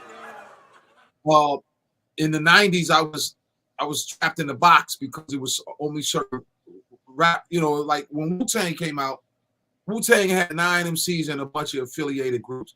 So there was really not a really interest for me to go follow a whole bunch of other rappers because I was a Wu-Tang fan. So I was like, damn, they got so many people in the family. I can just kind of follow these rappers. But what happened with the sound is ultimately the Wu-Tang sound changed. RZA wasn't producing the same. Instead of using sampled dirty drums, he started using clean drums, like out of a keyboard of sort. Like if I'm here on this Triton, you know, it's like this Triton the Triton has the drums already in it, the electronic drums and synthesizer sounds versus the MPC where I would have to sample a snare. So when RZA started using the synthetic drums, and instead of sampling the dirty record, he would want to play it. I think that's a tribute to his musicianship, but it tarnished the sound. It destroyed the sound from Wu-Tang, if you ask me. I'm just using that as an example. And the group wasn't credible anymore to me because the sound had changed so drastically. So when I was listening to different rap groups that inspired me and their sound would always change on that sophomore album, I was like, nah, man, why you fucking up the shit that we love? We love that. And you just changed the whole vibe. Now I can't buy your records no more. You're irrelevant to my ears because I'm not trying to listen to that other shit. Now, I understand as an artist, you personally wanted to change your sound because you needed to evolve or you wanted to fit in with the new energy. That's cool. But it doesn't work for me because I can't fuck with that sound. At least from you. Now, I look for, if I want to hear somebody rap like that, I love Master P. I always loved No Limit. But I don't want to hear a New York rapper rapping on Master P beats. No, I'm being honest, and that's not a knock to Master P because I bought Master P albums. You follow what I'm saying? I bought his shit. I loved him. But he was good for his sound, if you kind of get what I'm saying. Yeah. I discovered the boy from Memphis, Young Dolph, after he passed away. And I was like, that was one bad motherfucker. And I'm 50. Yeah, he was. And this guy is in his 20s. I didn't fuck with him because I didn't fuck with that music. But I felt like as you hear about these young rappers and this Young Dolph, and then start listening, start streaming, I was like, this guy's a fucking genius. He's perfect. He's shit. And that was good for him. I couldn't do that shit what he was doing. He was, man, so we all have our lane, brother. Yeah. Long story short, I could go on and on and on, but we all have our lane. We all have the things that we do good and that our audience draws to.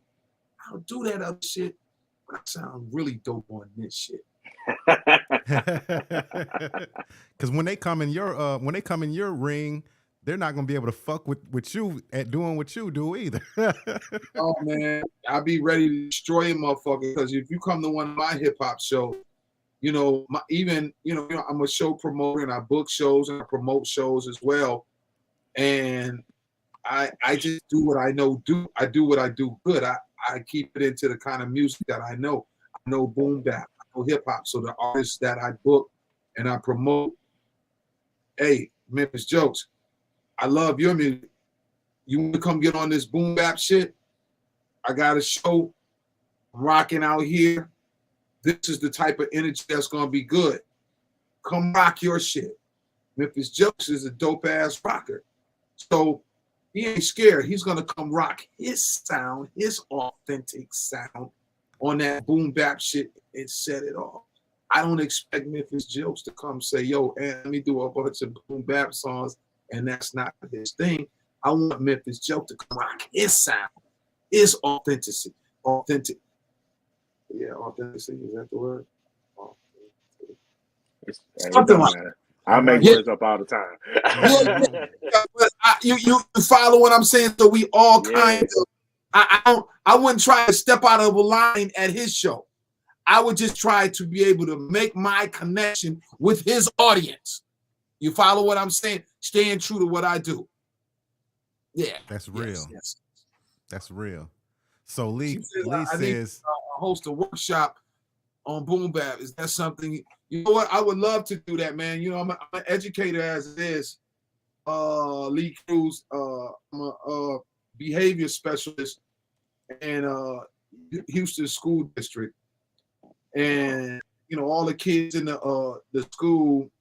A lot of the kids at the district I work at, they all like a lot of them know I'm a rapper or a producer, and they try to get me to work with them and to teach the kids and to work with them. So I'm always promising the kids. I always try to have them do little things to be involved. But I think that's an interesting thing that maybe I should have to do some teaching and inspiring thing and just kind of getting the boom bap across to people, because like I said, it's just all it is it's just a genre, a section of hip hop. You know, you got the West Coast, you got so many different genres within hip hop itself. I just kind of focus on that, and I love teaching it. I love talking about it because it's something that I truly enjoy, and I feel that I have a lot of knowledge about. You understand what I'm saying? Yeah, because like when you just pointed out the fact that RZA, he was sampling the snare at first, and then like you noticed that he was using like these, like I guess pre-made kind of sounds. Yeah, synthetic stuff.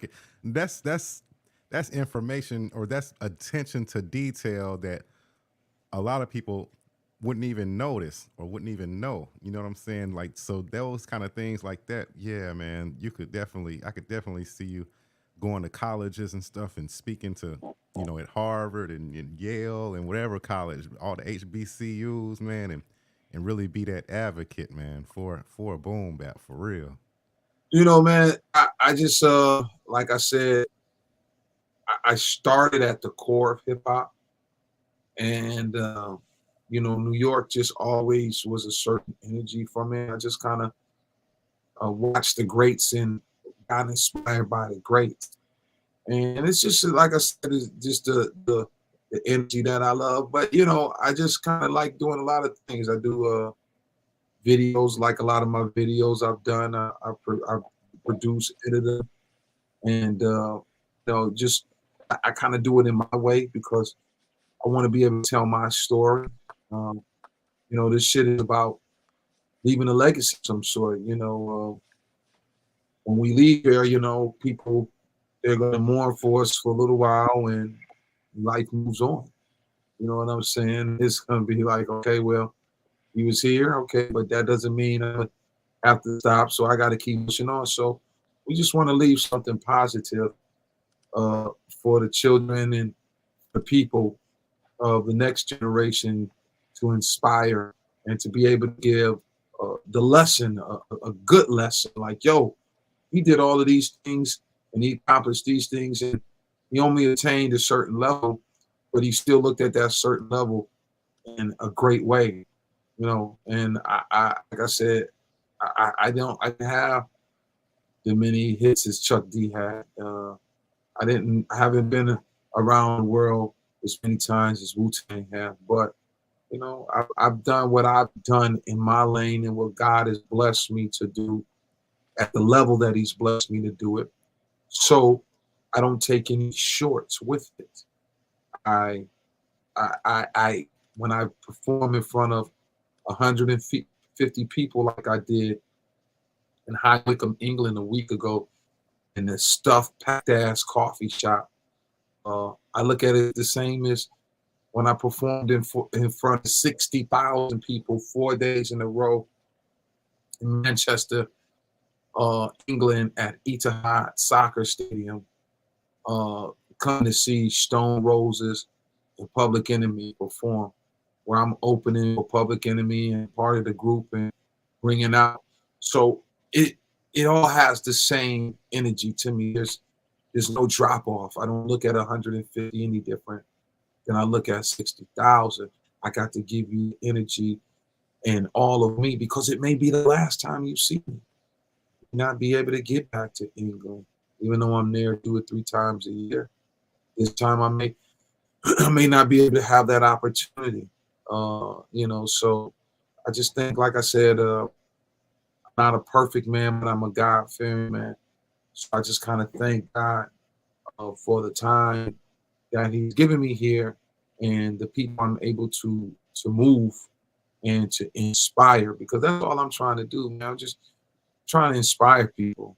You know what I'm saying? I can't give you a lot of money, but I want to inspire you to be better than what you are, and that's what this hip hop is to me. I just always wanted to be better than, what I could be, and that's what keeps me going, man. Life is short. Losing my son last year, April 22nd, 2022. Losing my 21-year-old junior. It has an effect on you, and it can either bury you and send you into the oblivion of just being out wanting to deal, or it can motivate you. And I've always been an inspired man. You know what I'm saying? I've never had much. I told you, he was poor, but I always thought we was middle class or something, because my mother kept a clean house. We had 3 meals a day. The area we lived in when she moved from the hood wasn't too bad at that time. So I thought I had some shit. I never had the clothes. I never had the shoes because my mother couldn't afford that. So her thing was that I'm going to make sure that I put my kids in the decent environment I could give them and make sure they're clean and they fed, and, and let the rest chips fall where they may. And, it's the same thing with me, dog. I'm inspired. I'm clean. I'm healthy. I'm gonna let the chips fall where they may in this hip hop, in this life. And I just hope that somebody hears me and I motivate somebody to do better than what they did or what they were doing. That's real. And I want to say, my deepest condolences for the loss of your son also. Yeah, this is the picture of it, man. I was following y'all. I follow you, and I would see him a lot. When y'all would be together a lot and stuff. And I think he even did a show with you that I saw. Like he performed on stage or something. At a show. So I was following you, but I would see him a lot through following you and your music and your journey, and seeing you post different things on Instagram and Facebook and stuff, man. So I knew y'all had a tight bond, man, and it's nothing like losing a child, man. I don't wish that on anybody. You know what I'm saying? I don't look at anybody as an enemy, but I wouldn't wish that on my worst enemy. I wouldn't wish that on a killer like Jeffrey Dahmer or somebody. I don't want nobody to lose a kid. You understand what I'm saying? I don't care what you fucking did. You know what I'm saying? But what doesn't kill me only makes me stronger. And I wrote a song years ago, and I'm still here. I'm still alive. And my son was my motivation. So it just pushes me to go farther. I remember getting this shirt made in 2004. My son was 4 years old, and he was a basketball prodigy, and he was playing in the 8-0 basketball league at 4 years old, and he was just doing some great things, man, with his life. You know, he by the time he was 6 years old, the Detroit News, Terry Beard, who was a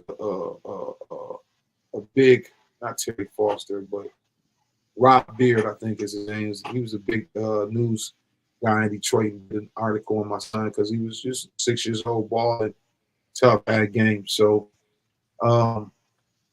losing him was a hard thing, and I didn't know if I was going to be able to do music again. I had stopped doing music for a minute, and I just kind of found my solace in music. My son would come up in here, and I guess he would make music, and I had no idea that he was rapping again. I know he do what he do, but I guess when I would go to work, he would be here during the day or whatever, and I would come in here from time to time, and I would see files that said "Little Antlive." I never really looked at them because I didn't know what my son was doing. I didn't know if he was picking at it or playing around at it, but after pass, I seen that he had all of these songs and different things. So knowing that and seeing that and appreciating him, I only had him 21 years, but 21 years is better than 20 years. 21 years is better than 15 years.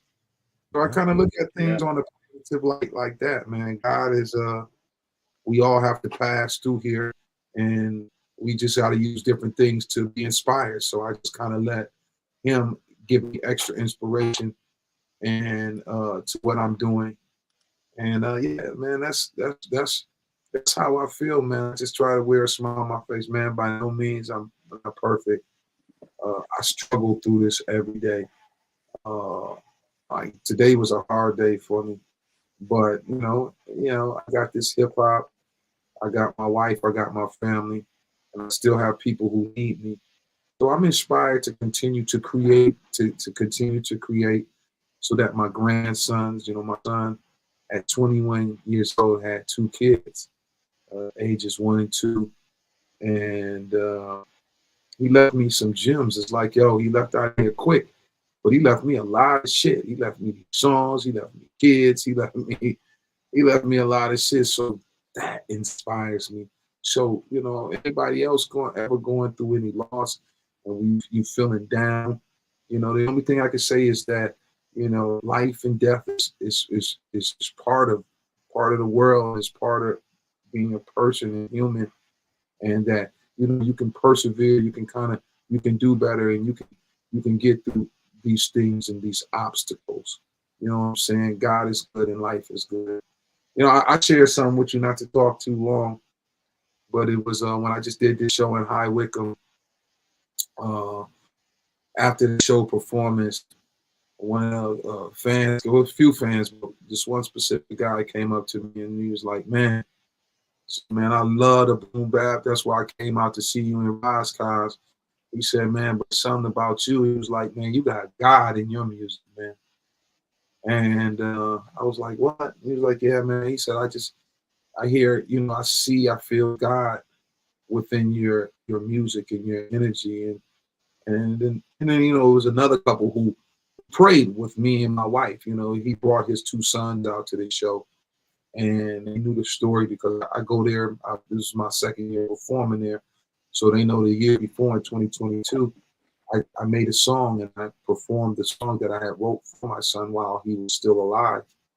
And then for me, when I come back this year, 2023, and I had to tell most of the people that my son had passed, it was really hurtful to a lot of them. So, a lot of the people gave me good energy after the show. They did a lot of things. So music has a way of changing the energy of all of us.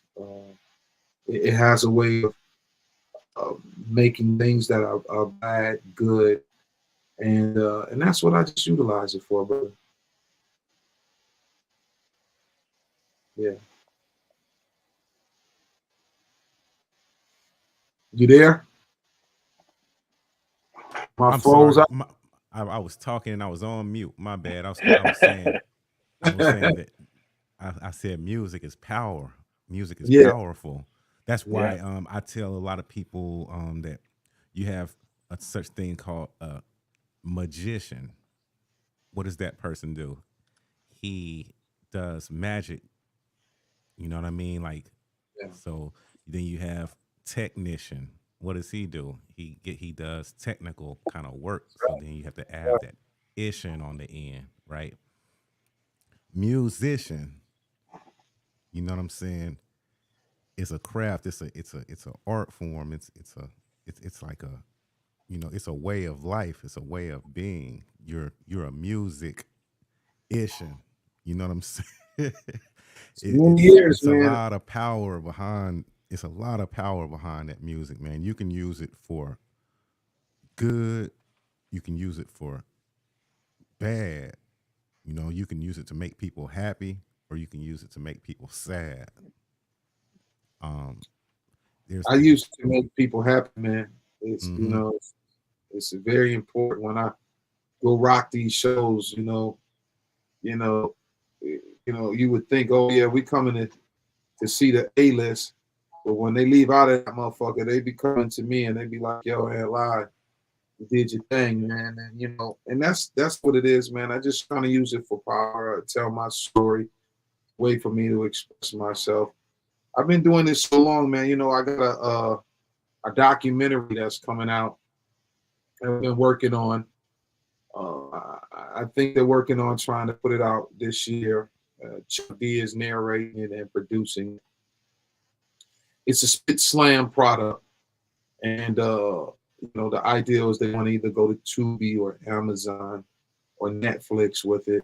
But it's just kind of just documenting my life movements of me getting my. It's primarily based about me going to England, and bringing my energy and being inspired by England, because England has inspired me since I was a kid before rap, with the Rolling Stones and the Beatles and the Who and groups that my mom followed. So for me to be a part of England and to be a part of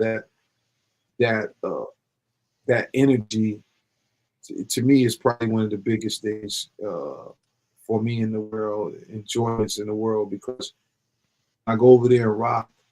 Rather, some of the people heard of me and not.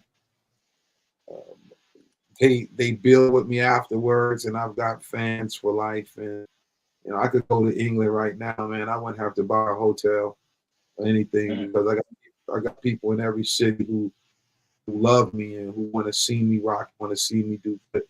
And that's all I want, man. That's all we do this for. We just want to get a little love. Coming from Detroit, uh, it's hard to get love there, man. Without the things that come along with it.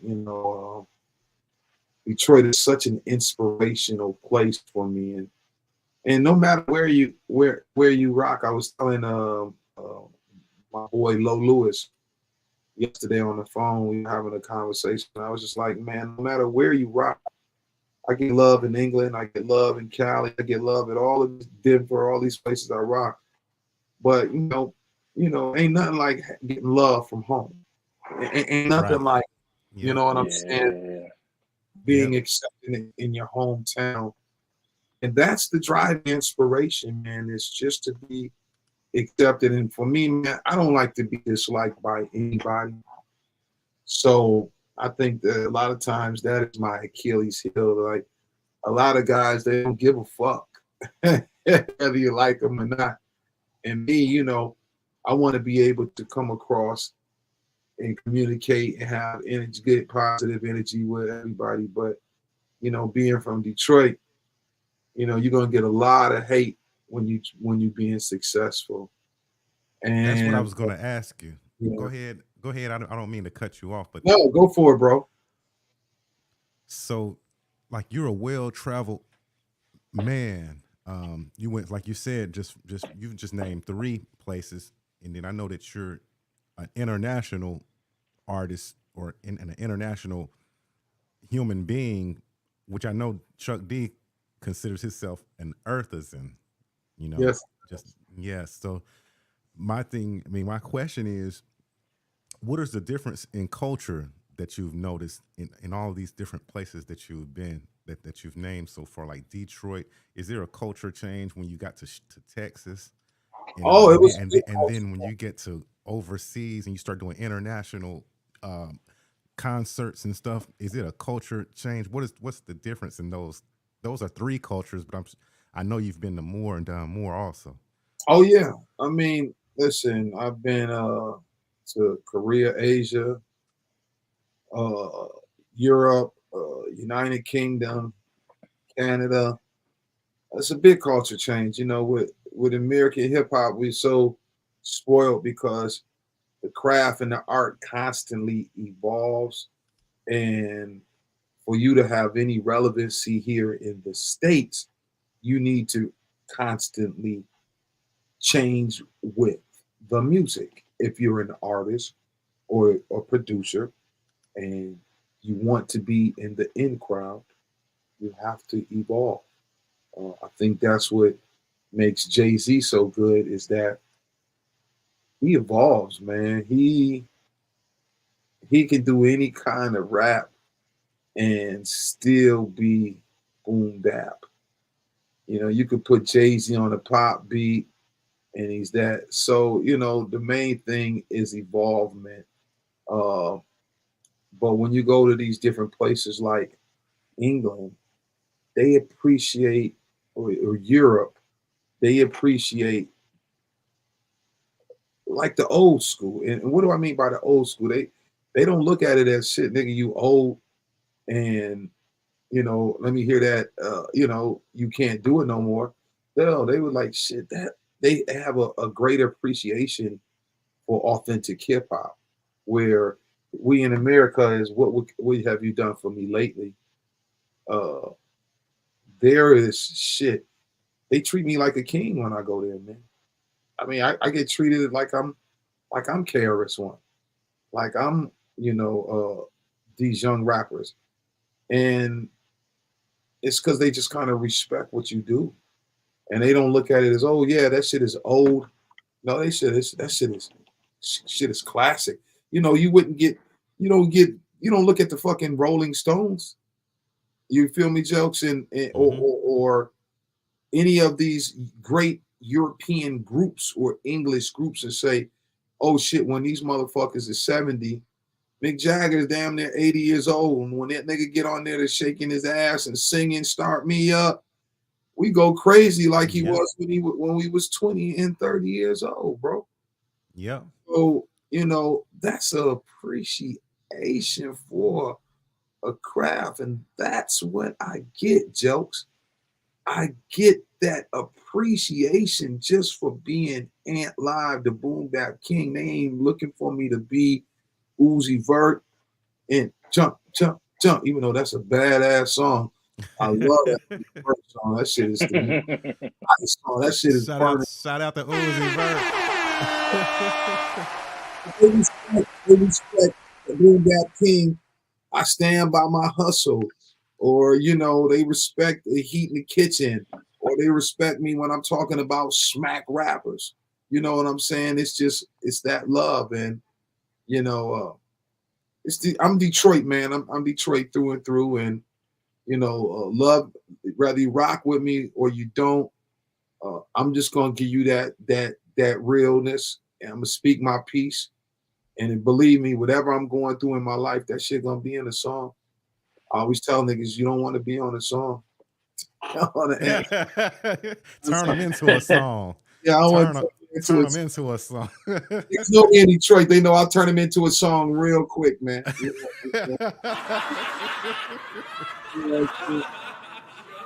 haven't been there. Man. I haven't been there, lived there in 15, 16 years, but that's home to me. And I'm very emotional about my shit.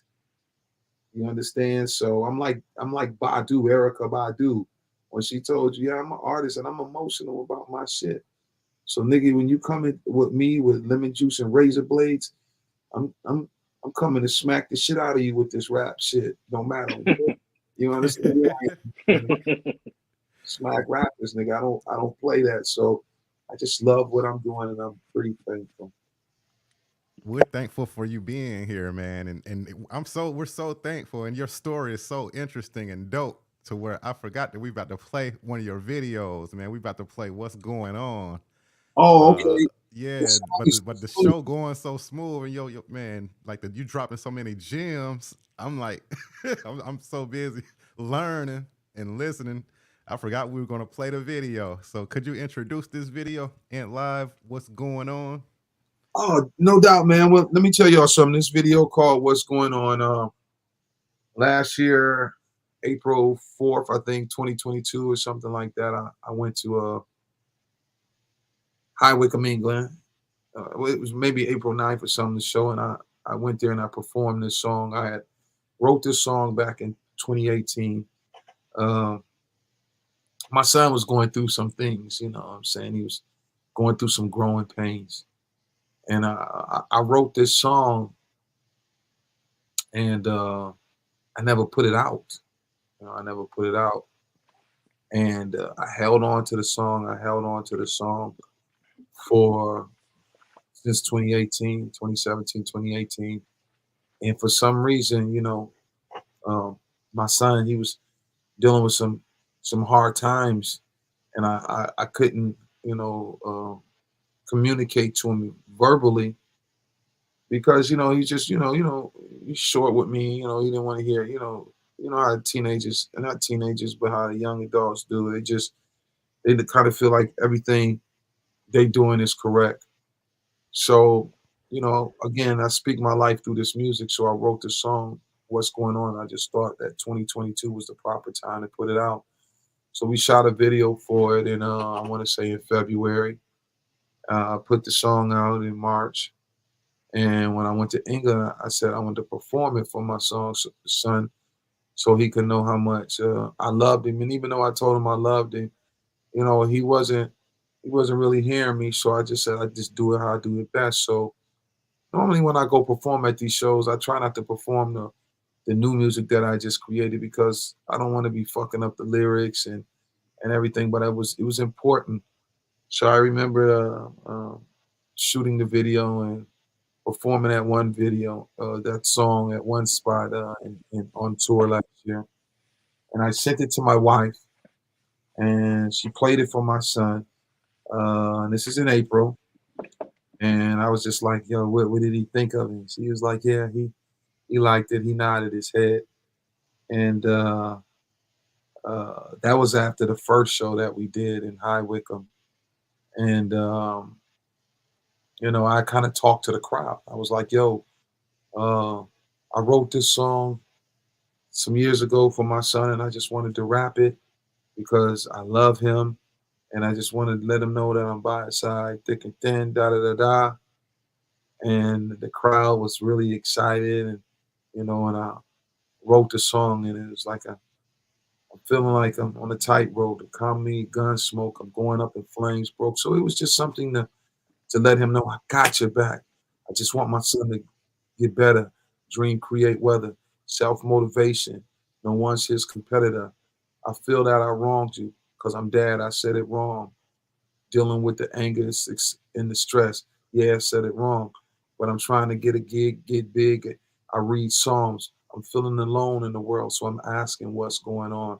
So I said this to my son, and I came back from the show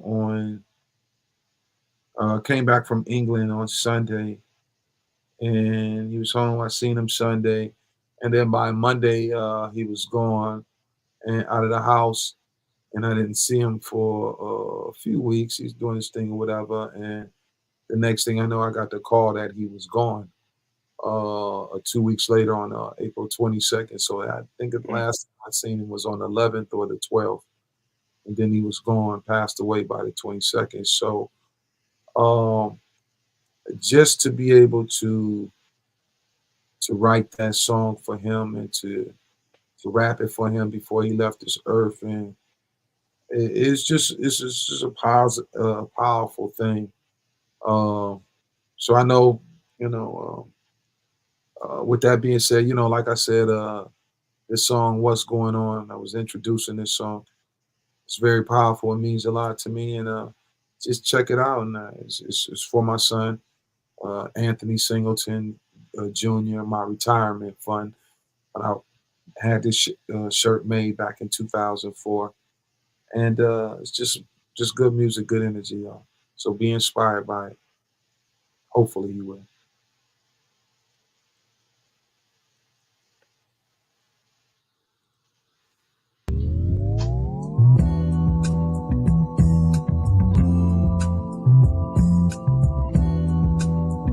Sometimes I rap,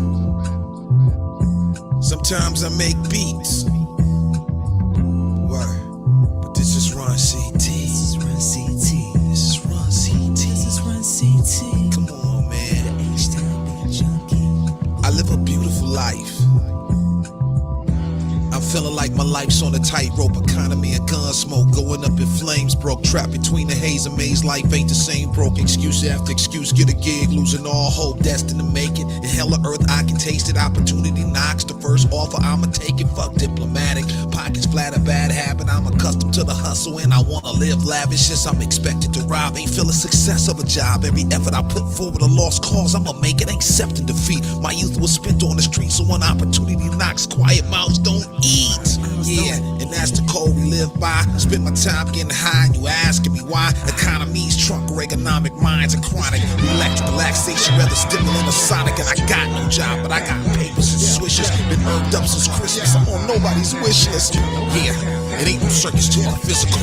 All I see is moving in my psycho metaphysical. Stop my elevation, living life, yeah, it's critical. I love do 6, that's my nigga, yeah, I'm with you, bro.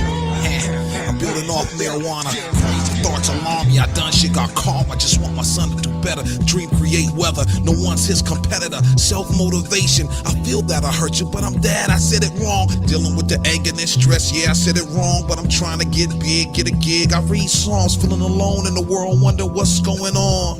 Yeah, wonder what's going on. Wonder what's going on. Wonder what's going on. Wonder what's going on. What's going on? What's going on? What's going on? I wonder what's going on.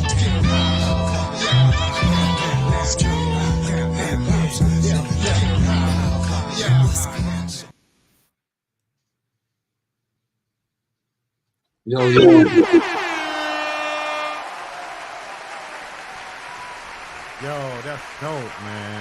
It was nice. That is dope. It was nice. Appreciate y'all, man. I haven't watched that video. I haven't watched that video since before my son passed. So I haven't. It was the first time I watched it, and I'll never perform that song again. But it definitely brought good energy and good inspiration to me. Me too. Especially after you had told me, like, you know what it was about, and then I was listening for some of those things in the lyrics, and the way that the way that you deliver your lyrics is insane, man. Insane. I've always said that, you know, when it comes to boom bap, man, you really gotta lyrically be inclined. You have to really be lyrically inclined. A lot of this stuff, I mean, they pretty much kind of borderline ABC it to death. But you can't do that. You can't do that in boom bap, man. You have to like be like, and you have that on lock. You have the lyrical ability, like the way that you flip and twist your words with them to the music and saying things indirectly. You know, like the art of saying things indirectly. You got that on lock too. You know what I mean? Man, I appreciate it. Go ahead. I appreciate it. Thank you, man. I've been studying this game for so long, man.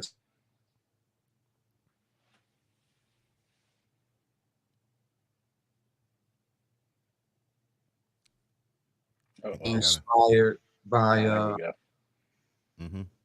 I try to be inspired by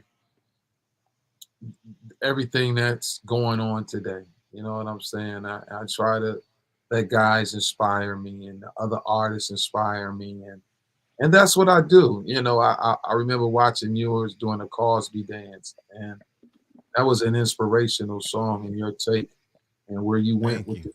with the Thank Bill you. Cosby and shit. I was like, yo, Memphis Jelks is a maverick.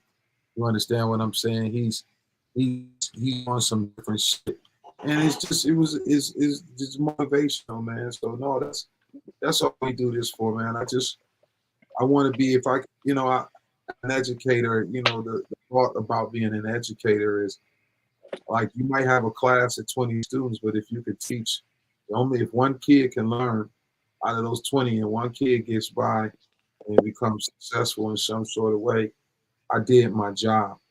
And that's just the same science behind the music for me, the way I look at it. If I get one motherfucker to listen to me, to move one person, then I did my job. And that's how I look at it. That's what this documentary called. It's called Odd and Unique. And like I said, it's produced and narrated by Chuck D. And it just shows my trials and tribulations and, you know, my efforts and trying to make it and being able to become one with England, one with the people, and being able to find my comfort zone within being an artist and the person who I am.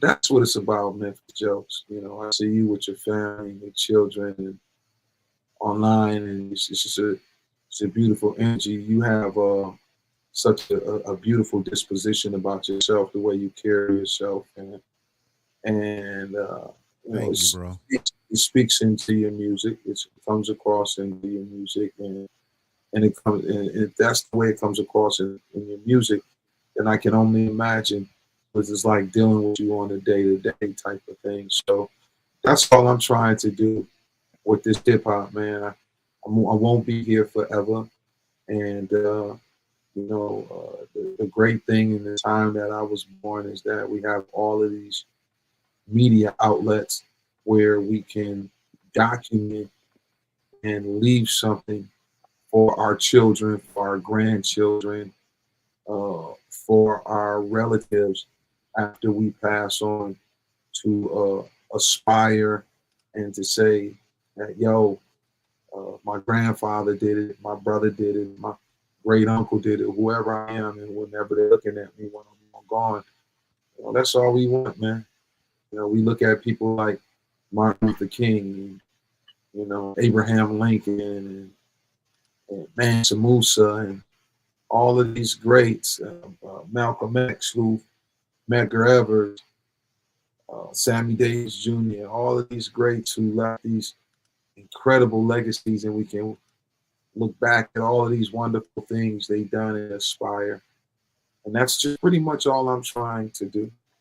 You know, I can't, you know, all money ain't gonna help me, and, you know, all of that shit, because I could drop dead tomorrow. I ain't gonna live in this motherfucker for the next 300 years, so I don't know how all the money is going to help me.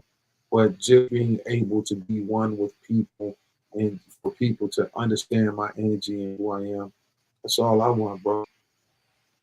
So you're a jack of all trades also, man. Like I feel like me and you have that in common. And C-Doc Yeah. is probably a person who we probably both can resonate with well too, because we both make beats, we both write songs, Oh, we you do both those beats? perform. Yep. Yep. I didn't know you We, did your beats, dog. mm-hmm. Man, that's how I started. I started as a producer, and I eventually started rapping to my own beats. Yeah, man. I like your beats, man. Your shit is hot, man. I didn't know you Thank was you. beats and all that as well, bro. Thank you. Thank you. Man, I appreciate that. That's a blessing coming from you, man, because your beats are like killer, crazy, cold, awesome. Like, whoa. I be like, whoa, where we going? Where are we going with this? Where are you taking me? And it'd be It's, cold, cold. I couldn't do that probably if my life depended on it. man, we might have to do some transcontinental type of shit where we have to collaborate. We haven't had an opportunity to collaborate. We both split slam artists, so you know we Yep. have to get together and collaborate. You know, because again, this album that's coming out on the 23rd on Spit Slam. Mhm. I just sent it to C-Doc. I just sent him the final mix and master to get his approval to see if he likes it. That this is what he's wanting, and I'm done. Today was a celebration. I had what is this? I was drinking some Prosecco Rose. So I was drinking some Prosecco Rose, and I was definitely smoking my marijuana. And I was sounds like my kind of studio session right there. I'm an empty nest now, so my kids, they moved on. My son has moved to Chicago and he's working for his big sister in Chicago, and my daughter has moved on to her own place with my grandkids. So, I just have me and my wife up in here. So I'm in this motherfucker vibing out like never before, man. So yeah, man, I just want to just come and give some good music. Yeah. So I got a July 1st release date over at Spit Slam. So I would love to collaborate on my album. Maybe that could be our first collab on my album. My album about to come out. Let's do it, man. Send me the beat. I'll always be honored to rock with Memphis Jelks, man. Or vice versa. Or you send me a beat and then let me see what I could come up with. Hell yeah. Since we both make beats, we could probably send each other 3-4 beats and just let us we could choose from one. I'll send you a 3 or 4 pack and you send me like a 3 or 4 pack and then kind of pick, you pick one of mine, I'll pick one of yours. I love it. Let me ask you a question, man. What was the young Dolph guy like from your standpoint, your age and genre and everything? What was he like in Memphis from you being?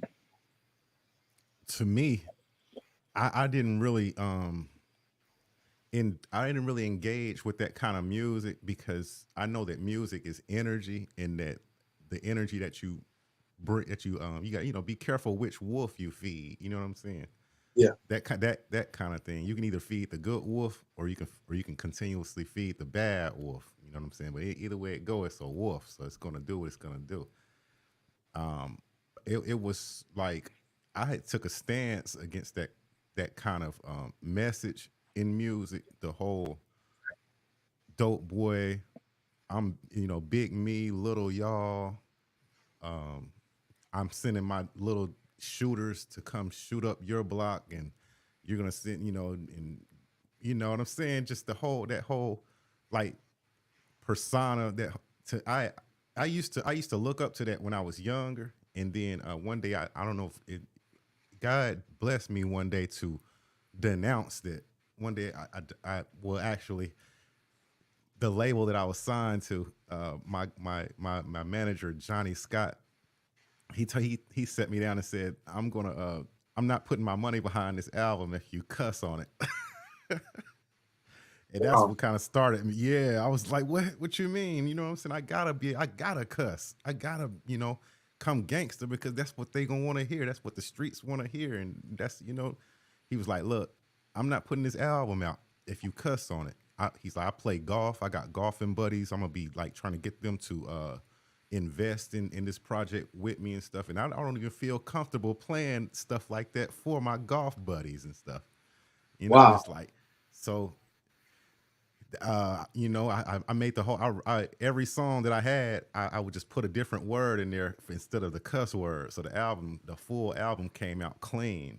And then all of a sudden I started getting more accolades and write-ups and stuff from like the Memphis Flyer magazine. They did a review on it, and they were just bragging about how I was able to come up with this clean album, but it was still hot and stuff. And then I performed somewhere, and then Merle, like one of our top news anchors at Fox News, was just happened to be in the crowd. I was performing in front of Elvis Presley's house. Wow. During a parade, and then as soon as I got off stage, she walked up to me and said, "How would you like to perform that song on Fox News?" And then I just started noticing that, man, everything that I want to do is happening now that I've done this clean music. God That's must be awesome. trying to tell me something. Yeah, God must be trying to tell me something because all kind of doors just started opening up for me. I mean, and so I just took it as, hey, God trying to show you, you know what I'm saying, that to denounce that. And then the more I started learning about culture, about our culture, and about what all we went through and stuff. Man, I didn't want to say, I didn't feel comfortable saying the N word and the B word on records no more and stuff. Like I just don't feel comfortable. I would have to force myself to, if I wanted to come out like with some like a gangster song like I used to, it's like I suppressed that person completely. He don't even exist no more. I would have to dig him up. It's been that long out of some grave and try to wake him up and to find in my heart to get on there and talk about how I'm going to send younger black people to kill your black people, or I'm going to sell dope, and hurt the community and stuff, or okay, kids, it's cool. Let's take some pills. Let's take some Percocets and go to this party and then drink a gallon of Hennessy. It's like to me, I'm just like I woke up. But one thing I did get from it was I can make beats. I can still write. I can do videography. I can edit. I picked up all those skills while doing that. So now I can use them for the light instead of the dark. So I'm team light. So that was a long story, but I loved Dolph as a person, as a human being, and the fact that he stood for being independent. He was on that independent grind. His music was really, really good.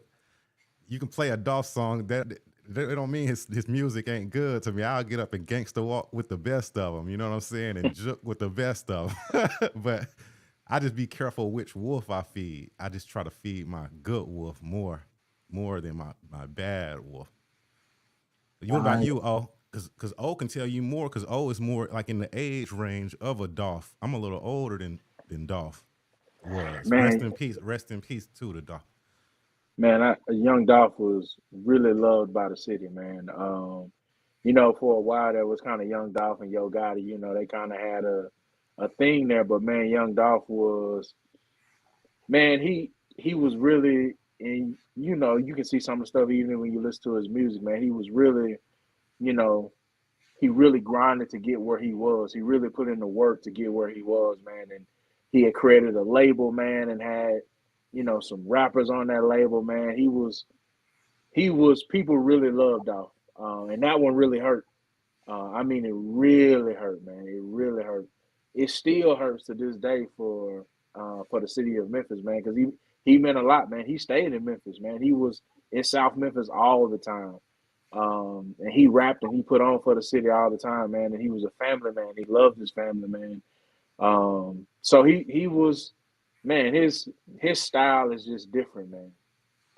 Even when you listen to some of his early stuff and some of his later stuff, man, his style was just different. And it's just kind of hard to put it into words, man. It's just Dolph. And you gotta, he was a good cat. His rap style was good. It was unique. It was him. When his beats and his songs came on, you knew it was him. So yeah, man, he meant a lot to the city for sure. A lot to the city. He put a lot back into the city too. Not just took from the city. He put a lot back into the city and his community. All the time.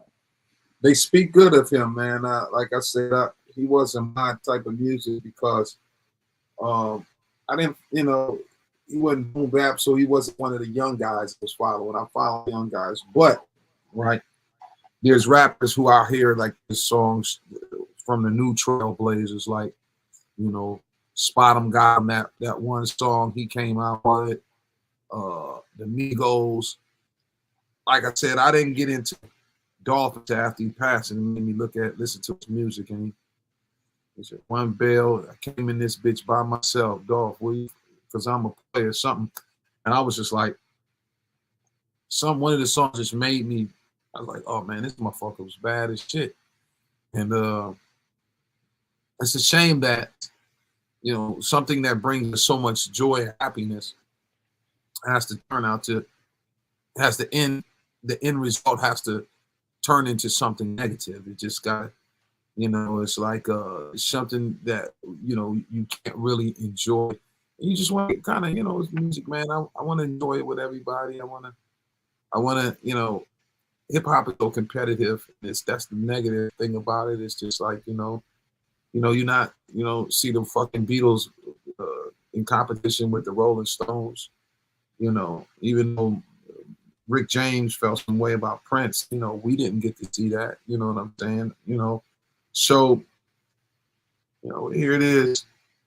I always said in rap music, anybody can rap. You know what I'm saying? So, if you're a musician, usually you were studied or you have some sort of knowledge, intelligence that kind of helps you develop a sense of culture, because you have to have a sense of culture to be a musician, because you got to understand what you're doing, the motor skills that it takes to be to play an instrument. You have to have some knowledge, and when you're to be a singer, you have to be, we as natural people, but you got to be taught. You understand what I'm saying? So when you get a lot of us, you get a lot of people, and they don't know no shit about music. They don't know nothing about culture. They just born in the hood. They don't know shit about street shit. But it's easy to do that in a rap. So you got a bunch of people who are not being cultured and understanding and taught the theory of music, and it gives them a greater respect for what they're doing. But when you shit, anybody can be a rapper. Shit, you ain't gotta have no background knowledge or nothing. You just gotta know how to articulate these words. Yeah. And say what you say. So, I think that's a big difference. That's a big thing. But rest in peace to Dolph, as well as a lot of these other young kids who passed on and don't understand the significance of their life. And it's just it's bad, but it's part of the game, and I guess it comes with the territory of hip hop. As crazy as it sounds, they're like, yo, you're gonna be a rapper, you got to deal with certain amount of violence and a certain amount of people going to give you back and back and all of that. So it is what it is. But I just try to my salvation is everything to me. I'm not guaranteed to wake up tomorrow. You know what I'm saying? So I want to make sure I'm positive in my energy that day, the day before, and everything. So I just try to be able to touch people with the goodness. As a young man, we've done so many different things that could have hurt us.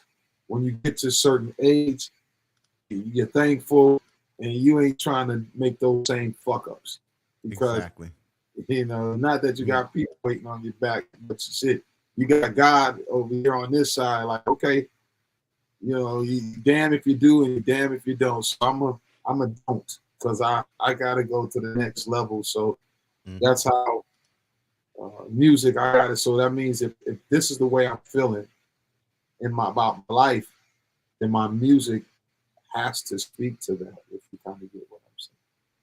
Yeah, you have to be aware of the energy that you put out. I always told people that around me, that be like, why you don't make them, the shit you used to make, the gangster shit no more and stuff. I'd be like, man, because I gotta watch the energy that I put out. You know what I'm saying? Because like when I go do shows, you know what I'm saying, I want the people who I want to see in the crowd. I want to see positive people in the crowd. I want to see motivational people in the crowd, people who are like me, like on some positive shit. Like I don't want to see all the thugs and the gangsters and the killers and the shooters. Like, no way. Like, I don't even want to be in that facility, right? You know what I'm saying? Nothing against it, but I mean, like, well, that's just not my cup of tea. and I'm being careful of the energy that I put out because I believe in like karma and stuff, and like the energy that you put out into the universe. I mean, that's what you're gonna attract. You want to attract the girl, start spitting some game. You're gonna attract her. If you don't say anything to her, you want to attract her. You can control what you attract and repel against. So it's all about energy. What I was asking you earlier, I think I guess I kind of forgot the question a little bit. But is there one that you prefer to do over the other when it comes to like the music? Do you like to perform on stage, produce?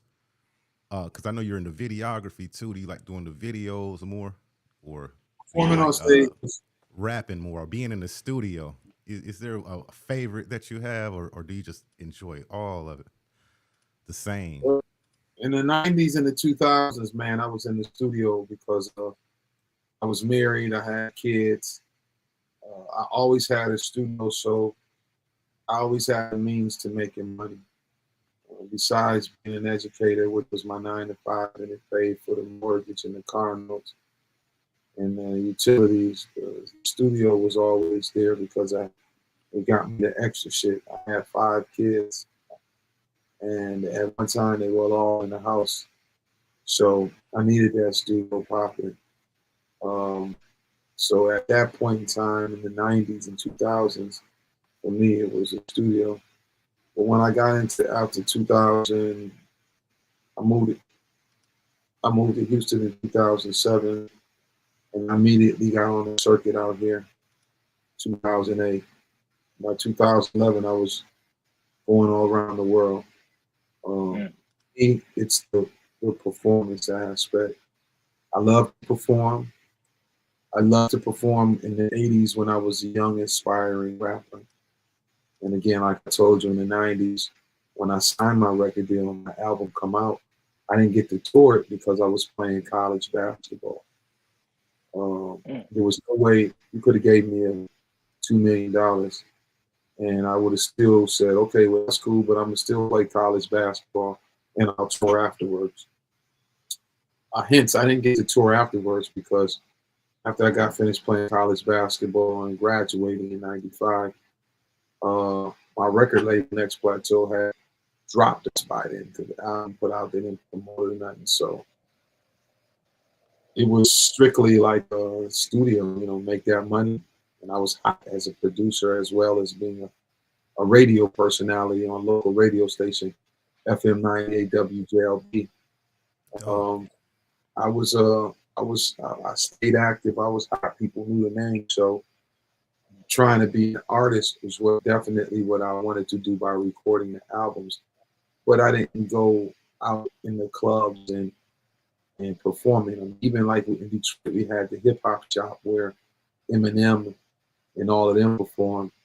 And I thought I was too good for that shit because I had already had a record. Instead of going in and performing these shows and building with these up and coming young rappers, I didn't think they were on my level because I had already been signed to a record deal. So why would I want to go backwards and doing ciphers and shit when that's what I should have been doing? I should have been going to be in the ciphers. I should have been rubbing elbows, but I was on the radio. I was getting money. So it didn't make a difference to me. So I missed the buck, I guess, long story short, what I'm saying. I missed my opportunity window to be a performer.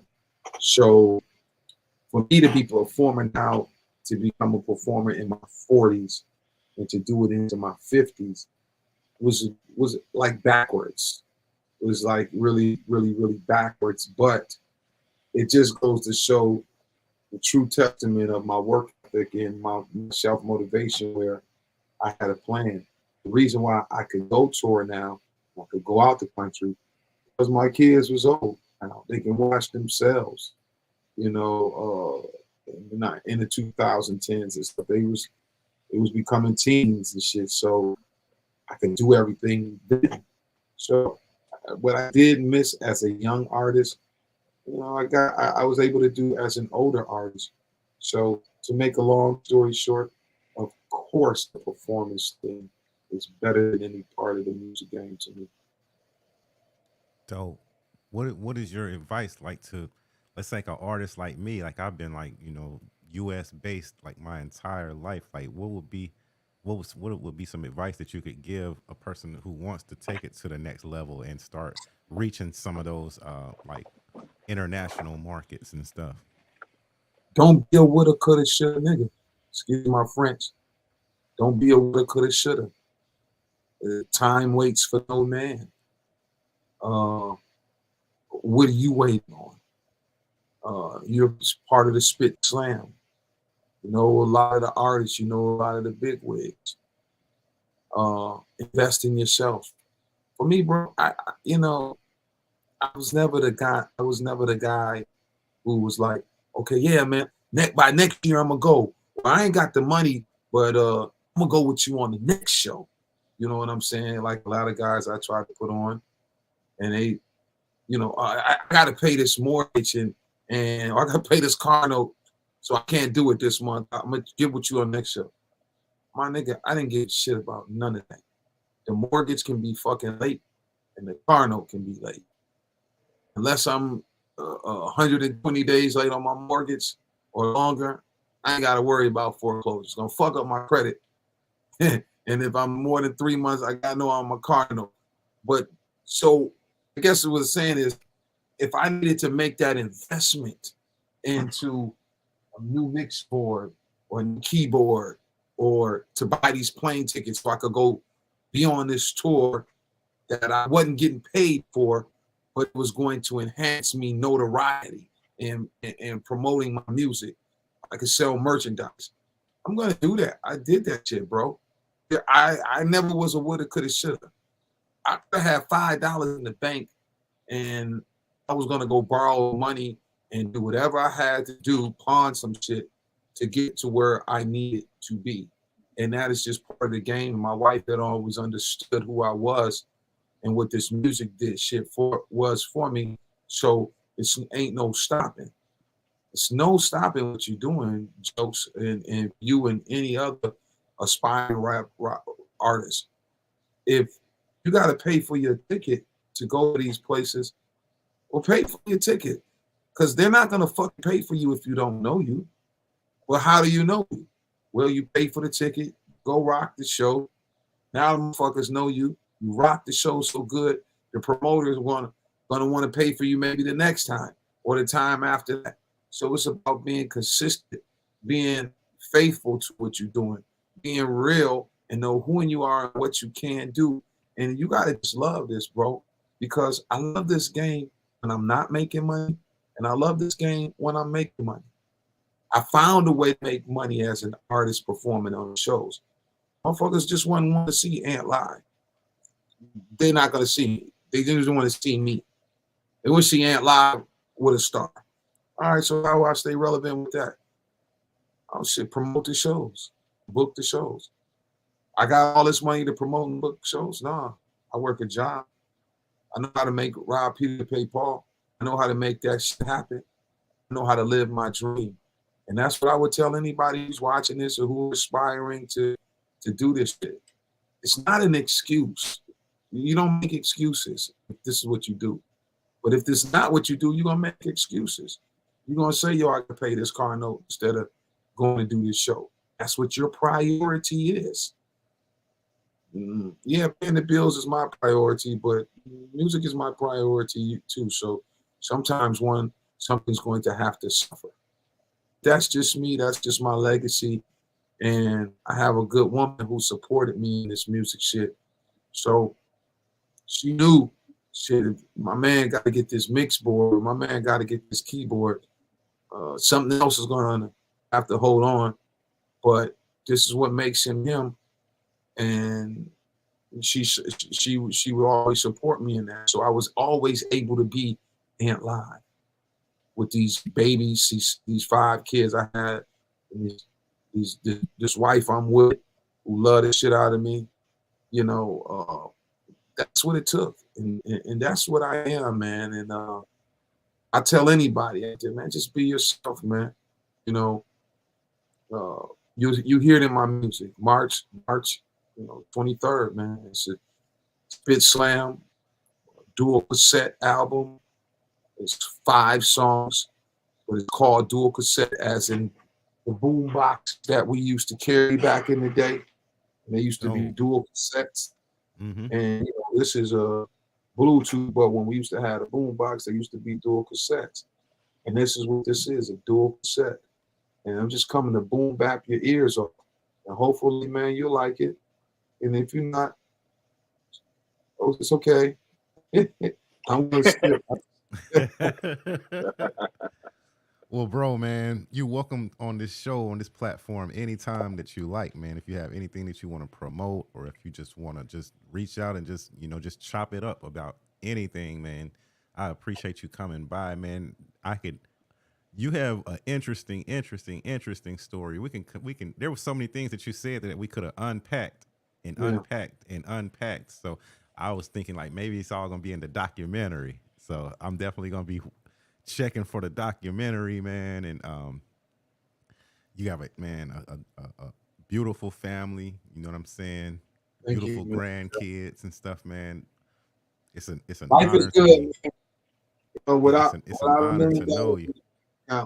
Without $1 million bank account, my life is really, really, really good. Without 100,000 in the bank account, my life is like really, really, really good. Without 50,000 in the bank account, my life is like perfect. So, that's just the way it is, man. I've been drinking and smoking in the studio and fighting sinuses in this Houston weather and trying to rap and make beats. But this is what we do it for, man. Yeah, it's it part is. of life, man. Don't you just love it, man? I mean, I get so much inspiration. I don't need one fucking person in this bitch with me, excuse my French.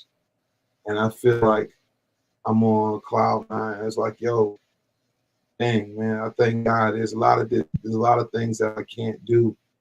I'm 6 feet. I wish I was 6'6". I wish my son was here. But I'm not any. I don't have those things, and I'm still happy as hell.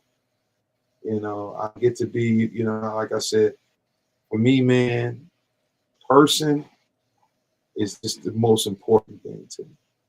Person, and just to be able to deal with people and to love on people. I help a lot of guys, and I work with a lot of people who don't love on me the way I love on them, or don't give me the support the way I give them the support. It's cool, man. And I kind of just rock with those people anyway because it's just who I am. Man. Show me a little energy, I'm gonna show you a lot of energy. So I'm appreciative that you let me on your platform to speak my clout. Again, I would like for everybody to March 23rd, Spit Slam dual cassette. Me and DJ Bless one. It's a happening album. I got about 5 songs. I got like 3-4 videos for every song. I'm constantly working. I've got another album coming out, a jazz album with the MLN Ensemble live band that we played live at the coffee shop. Then I have another album with Cream of Beats. So I've got some work. My son, I got a single that I'm putting out with my son called Free. Shot a video in LA with Bishop Lamont, Dr. Dre's old artist. And it was a dedication to my son. And yeah, Free. So we're going to drop that on the 22nd. So I'm going to be hitting you up, Memphis Jelks, to make sure you and your people on your platform know what's popping out there in Memphis. And yeah, I've never done a show out in Memphis, so I want to come out there and rock the show. Okay, let's make that happen. Let's make that happen. I'm gonna be in touch with you, like on the phone. I'm gonna call you, like hit you up on the phone, sometime, because you got so much knowledge and game that I need to. We need to, chop it up about. You know what I'm saying? Like I got a lot more questions, but we don't have a lot of time on this one particular episode. But you know, I'm gonna have to be in touch, call you or something, and then we could really kind of chop it up a little bit more. Love it, Jelks. Love it, man. Thank you again. I appreciate you, brother, for having me. Both of you brothers for having me. Young man, you got a lot of wisdom being born in the 80s, man. Thank you. Are you from Memphis as well? Originally from Arkansas, but I spent a lot of time in Memphis. Okay. So Arkansas and Memphis the same, country boys. Y'all got that good energy. You know what I'm saying? So I appreciate country and you guys' energy and what you bring to not just hip hop but to life and the spirit of people. You know, being down here in the South is a different energy than being up north or being in the East. So I'm just thankful for the positive energy that you guys give me, and I'm gonna just keep rocking, man. And I'm Antlive. That's all I can say is I'm gonna keep being Antlive. I'm gonna keep bringing it to your face. Boom, boom, bap. You know what I'm saying? So again, I'll see you guys into the next episode, and I'm gonna just keep rocking. And boom, bap, king, peace, spit, slam. Yes, sir. Yes, sir. So to let everybody know where they can follow you and support, your brand. I am on Instagram, Antlive_Boom Bap King, Antlive_Boom Bap King on Instagram, or Boom Bap Kings on Instagram. And you can find me on Facebook at Anthony Singleton or Antlive as well. And on YouTube, put in Antlive, you're gonna see a million videos of me. I've been doing this shit since the 1980s, and it just don't stop.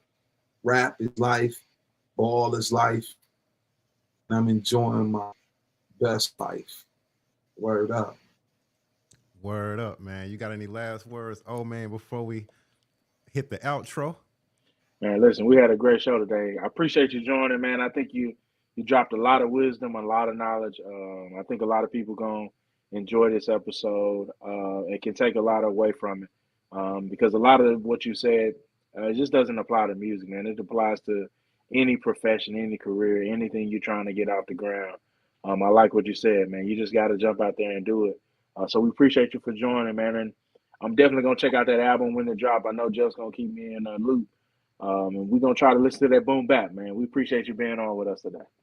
I appreciate you guys. And Jelks, thanks for having me again, man. And until we meet again. And Jelks, you got my number, so it's like whatever, my G. Let's make it happen, man. Thanks, man. Shit. You understand what I'm saying? Yep. Thanks, fam, man. I appreciate it too, bro. And vice versa too, man. You got mine too, so you know them phones, they work both ways. I be having to tell some of my homies sometimes. Yes, it does, man, and that's what it is, man.